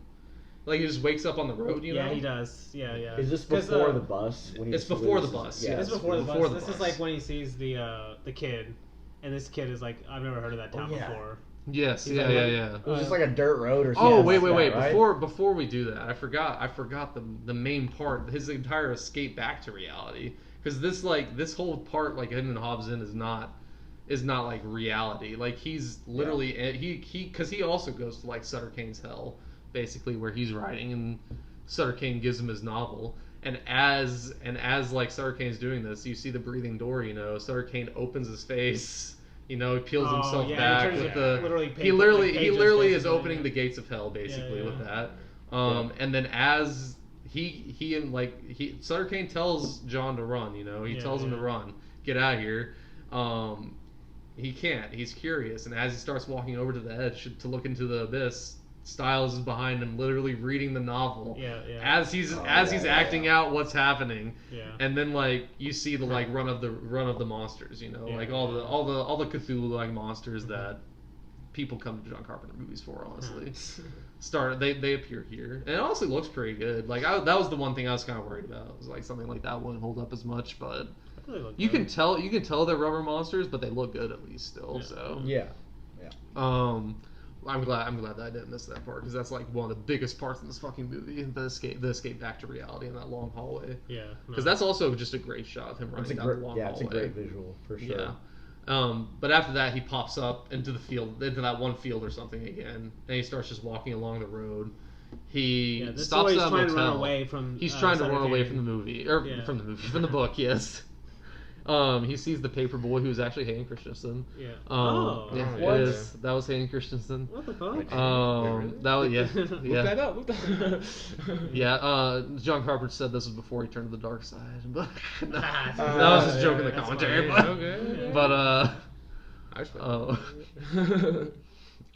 He's listed in the cast. Yeah, no, that was him. He's the paper boy. He's the paper boy. So before the blue bus, we actually had that scene in the motel, at least, where he's trying to burn the book. He does burn the book. No, because he gets freaked out. How does this? Where did you get? Well, the book from? He threw. I think he because he had the book whenever he came out into reality. I think he threw it away or some shit. But someone sent him the book again in the hotel. How does? And he freaks out, going who sent you this? And they're like, I don't know, someone delivered it last night. We weren't here or something like that. And I think after that he burns the book again in the sink. Then he gets on the blue bus, and this is one of the best scenes in the movie too. Just one of the best scenes in terms of just lighting and how they shot the lighting and stuff like that. Because just the blue filter they use on this looks so good. In a movie that's been it's kind of a bright horror movie, honestly. It's a light horror movie, in terms of just daylight. Especially in the town and stuff. Especially in the town. But this scene just really stands out, honestly. And it's called the Trentway Wager, which I don't know why. I don't know why I wrote that down, but it just kind of seems like an interesting name. Trentway Wager. I don't know. But he has his dream scene on this blue bus. Sutter Kane's there. And then he's like, I'm basically am God and shit that, like what we've been saying. And then Sam Neill's just there, God's not supposed to be a hack horror writer. And then, I just love that line. It's hilarious. The hard cut of him screaming. Yes, just the hard cut of him waking up again, screaming in the bus is just great. After that cut, it cuts back to the poster of Hobbs End again that we see of whenever he saw a cop for the first time. He peels it back this time, and it's his face. Damn. And it's the poster for In the Mouth of Madness, but we don't know that yet because he didn't tear it completely down. He just sees his face behind the poster this time. Is this when he goes to that government building and he's yelling about? This is before that. It's right before that because he peels back the poster and then he goes back to the publisher and says I'm not crazy, and he tells him the story. He keeps on saying I'm not crazy, as he's saying he destroyed the last manuscript and all that. And then the publisher tells me, he's like, you didn't destroy it, you delivered it to us months ago. The movie's supposed to come out next month, and then at this point he realizes he's completely insane, obviously. He's realized it already at this point. He is the actual maniac at this moment. This is whenever things kind of come full circle, Sutter Kane's the agent at the very beginning. That was the axe wielding guy that attacked him at the very beginning. Now it's Sam Neill.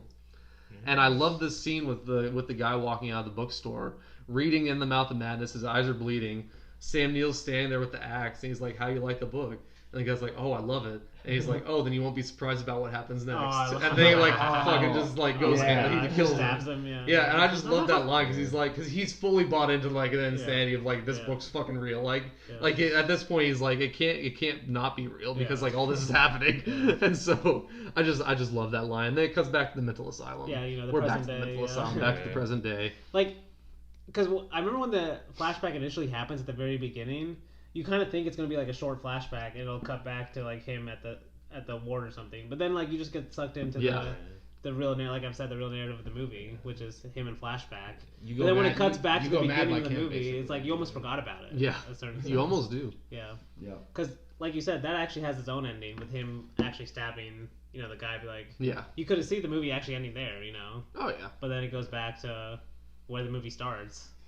And then it has its own kind of like conclusion too. Yes, and I love everything that happens whenever from the mental asylum. I love this movie just in general, the entirety of it. But the ending of this movie is one of Carpenter's best endings because while we see like the doctors are still interviewing him, you can see he's kind of shook. Because things in the real world are fucked up, and like that's the only reason he's here asking about all this stuff. Yeah. And like Sam Neill knows that because he asked him, he's like, "How are things like really going in the real world?" And he's like, and then the doctor is like asking like, "What about people that don't read the book?" He's like, "Well, there's a movie." Yeah. You know.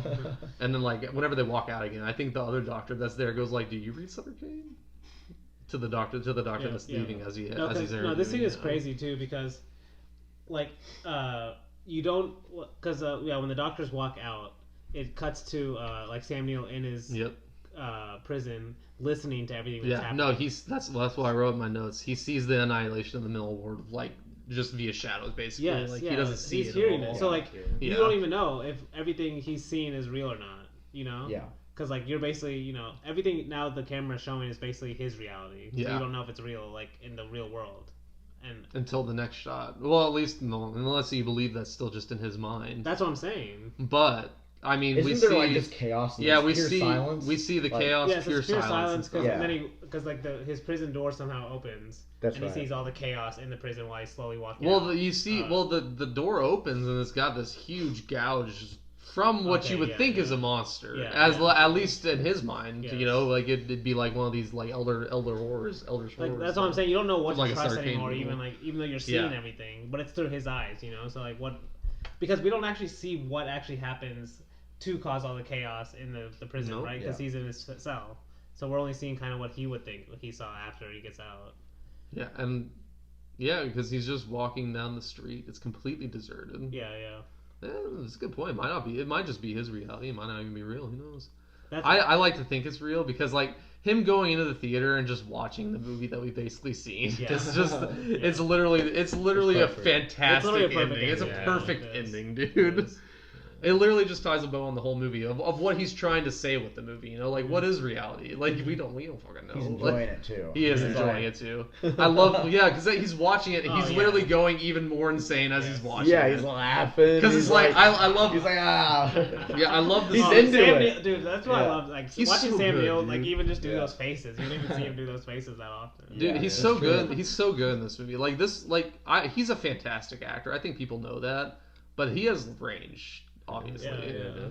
And I love him in this movie so much. And I love watching the movie because he's like watching it. I think whenever he like really starts to laugh really hard, it's like whenever it's 3 shots of him going like, I'm not crazy, I'm not crazy, I'm not crazy, or something like that. Right. And then Sam Neill's just like, no, and then it just ends with the theme again, just bringing us out with the main score. Yep. And it kind of relates to the next one. Oh, it does. It definitely relates like heavily honestly to Cigarette directly Burns. to the last one. It relates like, to kind of the remake. Like I think you mentioned before we started the podcast. It's almost like a remake in some ways. It's a remake, Yeah. but it's done in a different way. And I'd mentioned this to you guys before Bryan got here too. And I'm glad that I chose Cigarette Burns. I love Cigarette Burns. I'm surprised none of you guys had heard about Cigarette Burns. I think before this. It's a TV movie made for TV. It's in the Masters of Horror collection, which is a ton of just like great horror directors just doing TV movies. Basically, it's got like Argento's in there, John Carpenter's in there, Tobe Hooper, Really? There's Wes Craven, you Takashi. said? Yeah, Wes Craven. Or I don't know if Wes Craven. I think it might be Wes Craven. Maybe. I know Takashi Miike's in there. They got a lot of like really good directors in doing stuff like this. And Cigarette Burns is one. And that's John Carpenter's. And it is very, very similar to In the Mouth of Madness in terms of just kind of like what is reality, you know?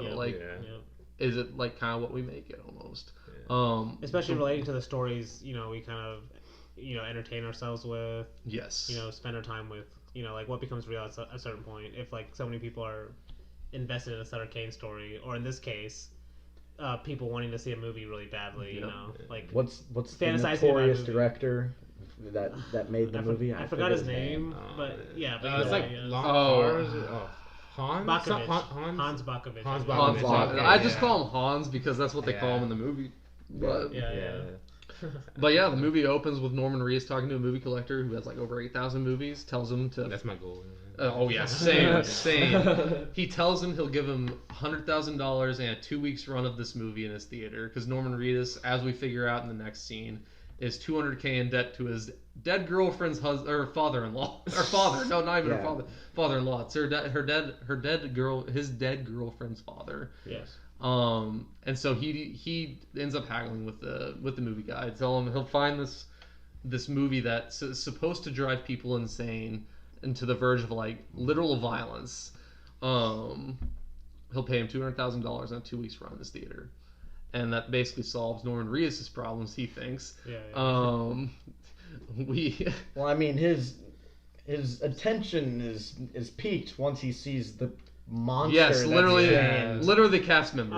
Cast member. It's honestly a crazy scene early on. Like it is. You do not expect to see a live person when he opens that door. No.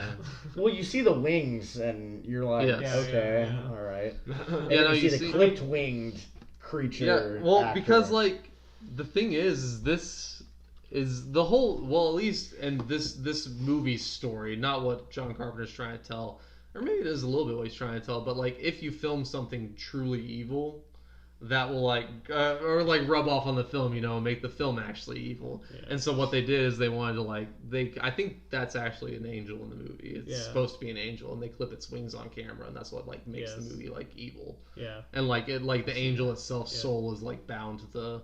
It's bound to the film, so that's how they know the film's still alive. You know, that's how the movie collector knows it's still there. Yeah. Is that like the angel's still alive? You know.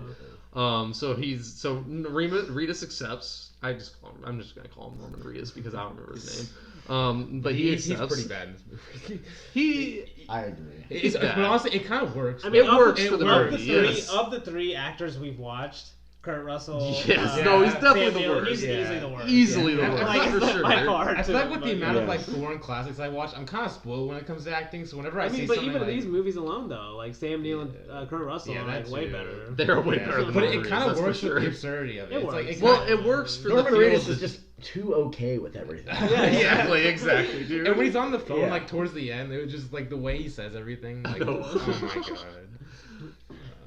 Because he's supposed to be like a former drug addict, right? Like yes, he's a heroin addict. Yeah, and it's definitely that's related to some of the theme in this one. Like, I mean, that's kind of why he's trying to get the money and everything. Yes, but I don't know the direct relation he's trying to make between, them being former heroin addicts and the theme of the movie being like. Like I'm not sure. I don't really get. That's the point that kind of confused me because they have the moment where. The dad of his girlfriend is just like basically letting him be in charge of everything. And he's just like, you have to just get your shit together, basically. Yes. Get her shit together. He gives him the money to start the theater. Yes.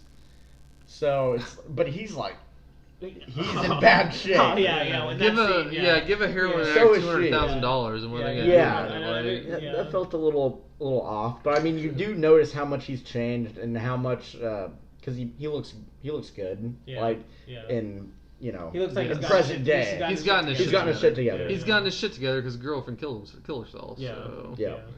Which it's a. I mean that's pretty good effects. I mean they did pretty good on how she killed herself. She committed suicide in the bathtub. You know. Honestly, that's a good jump scare scene because that's I think it is. When we see the actual her in the bathtub during that like dream kind of hallucinogenic scene. is when he's listening to the audio for the Yes. first time. So basically, this is his first time entering. It is. The, It's the his movie. first time entering the And that's when he sees yeah, her, that's too. a good way of putting it. Entering the movie, yes. Yeah, because he starts listening to the tapes of Hans talking Yep, about. I can't remember what he's talking about on the tape. What is he talking about? Just the making of the movie or something like that?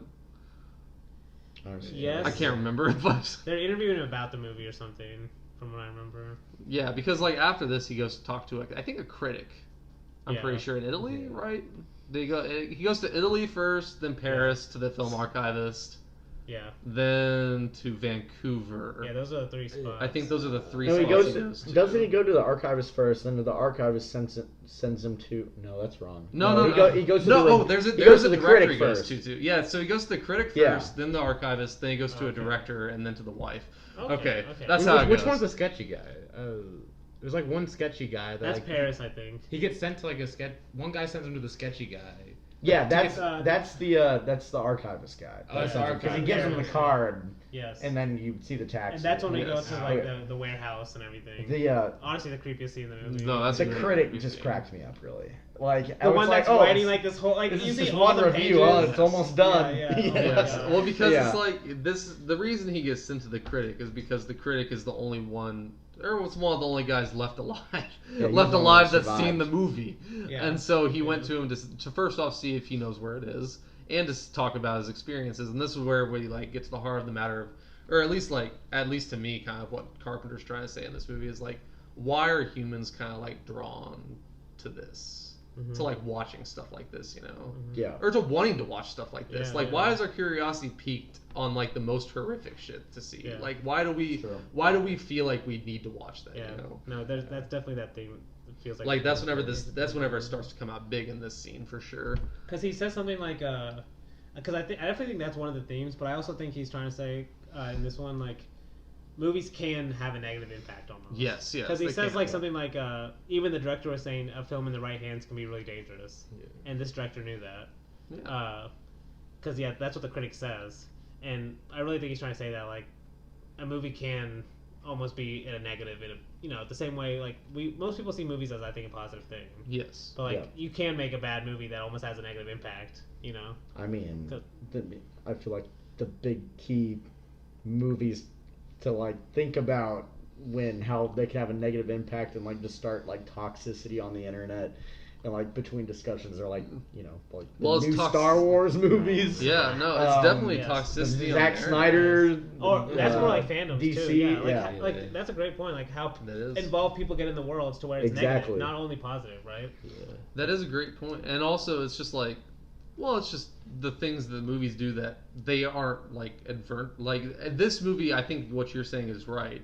He's trying to say that because this director is definitely trying to make his like audience feel this way. He's trying to make them do this. Yes. Like it's definitely talking about fandom like that. But there are movies like that have unintended consequences, like Jaws, where it's like that caused like people to be really fucking scared of great white sharks, and now they're almost extinct because there are people just killed sharks because they're scared of it, like Jaws.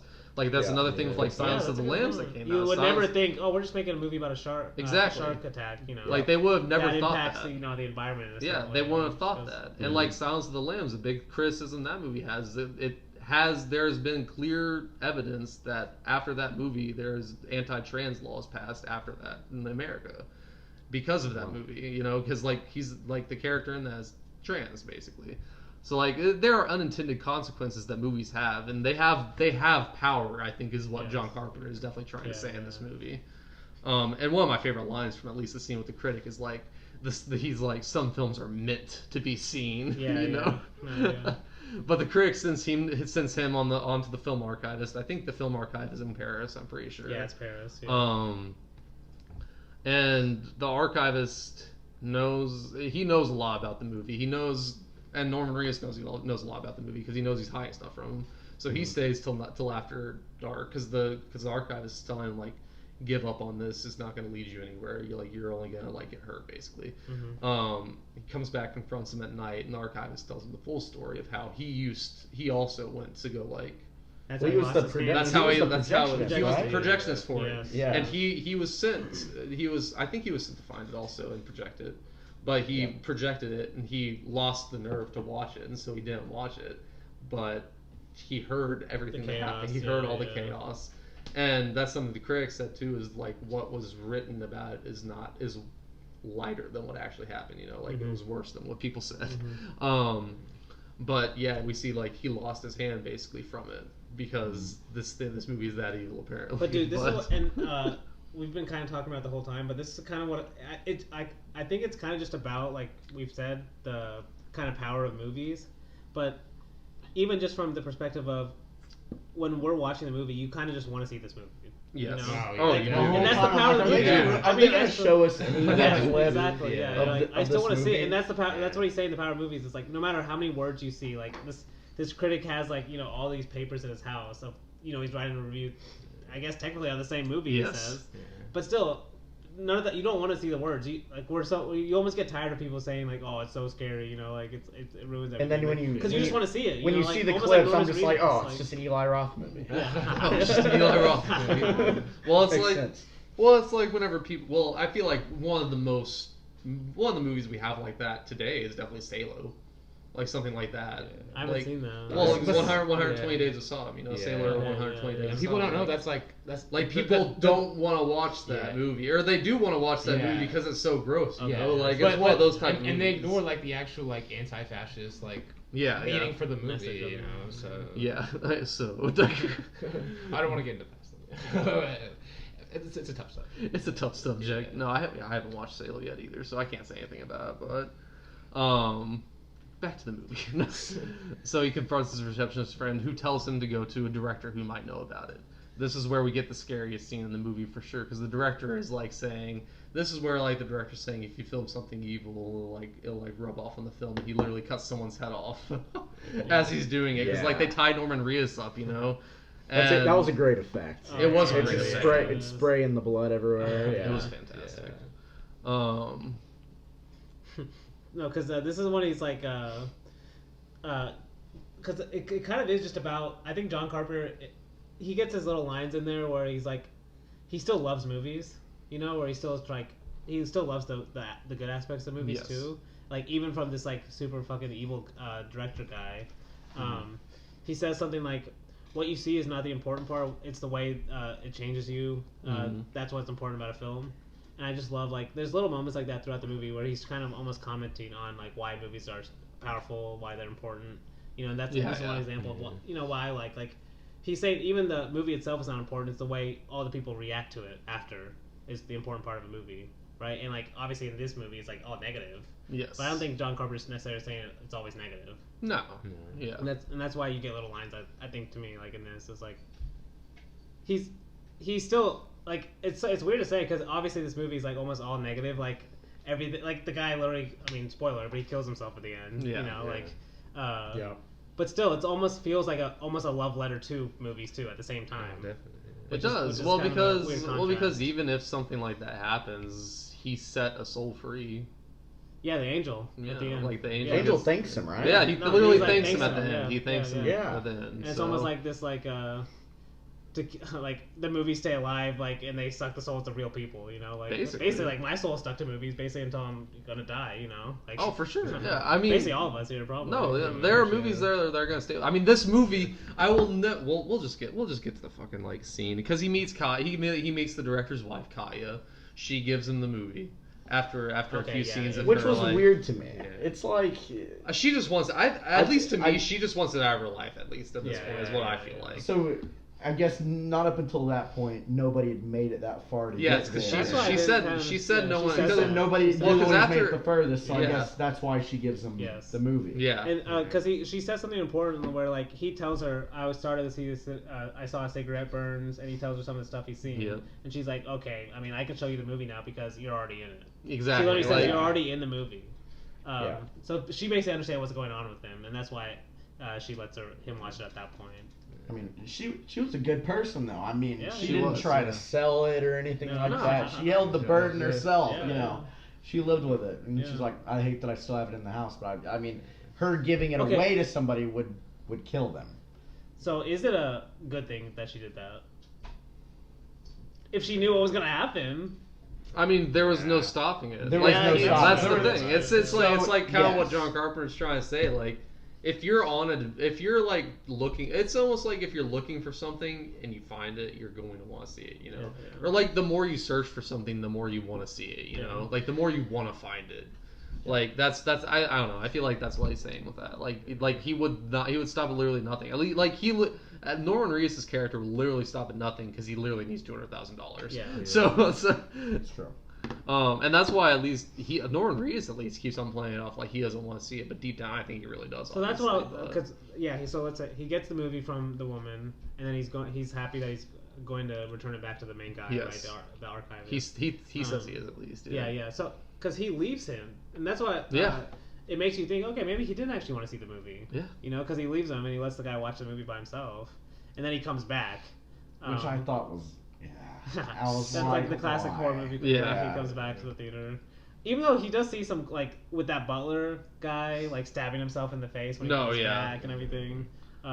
It's got some good horror moments, at least when he comes back. He stabs his eyes out, he's laughing. When he's laughing while doing it. But then he crawls and just, like, is trying to find the angel. Yeah, exactly. He gives the angel. And then he gives Angel the key. Yeah.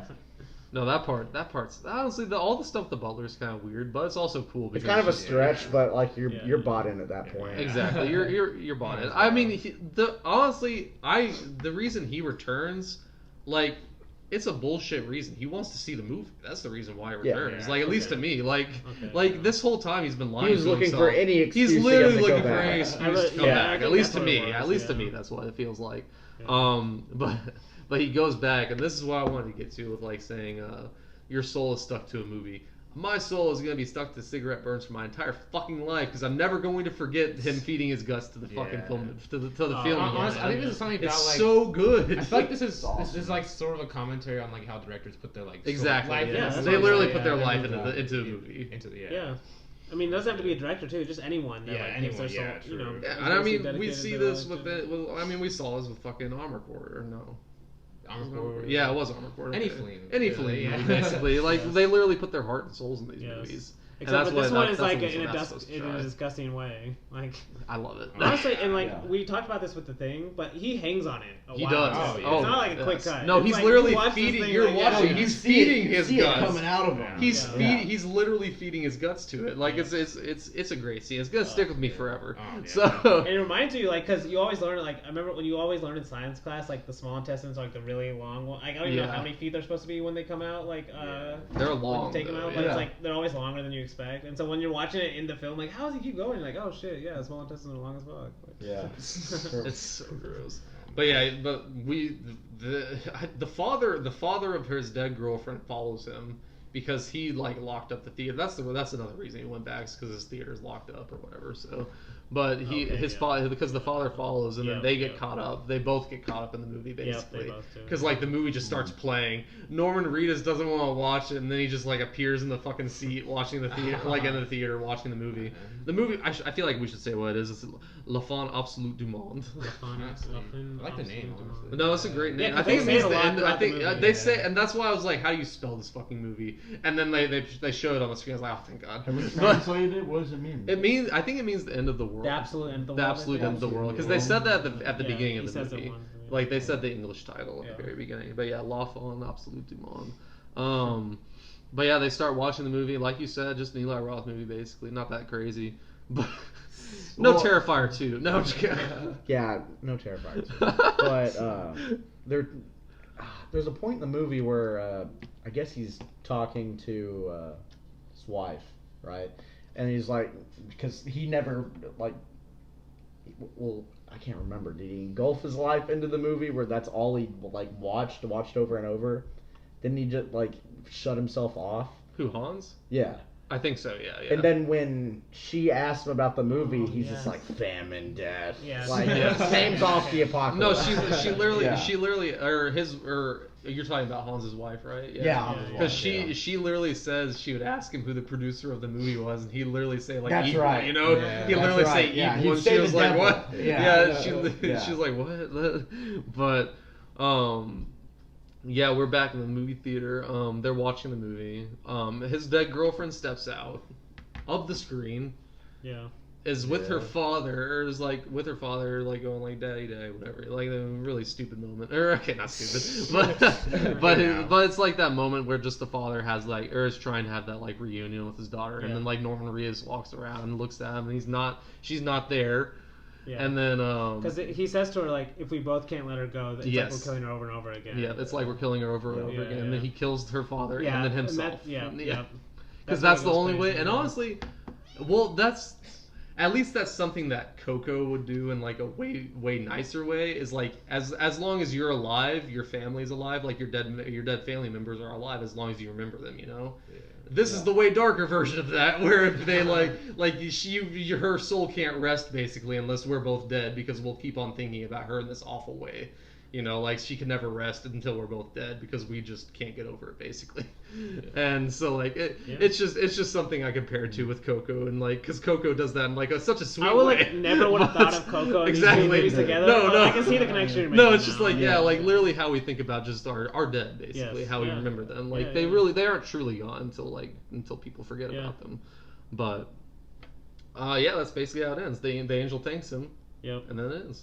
Yep. Which, like he did, he saved one last soul. I guess the movie's just I guess the movie must be dead, be destroyed. I don't know. Well, because the movie it depends on the motive of the angel, right? We don't know. Exactly. I guess. We don't know what this angel's going to do. He took the film with him, so we don't know what he's going to do. We don't know if this angel's going to.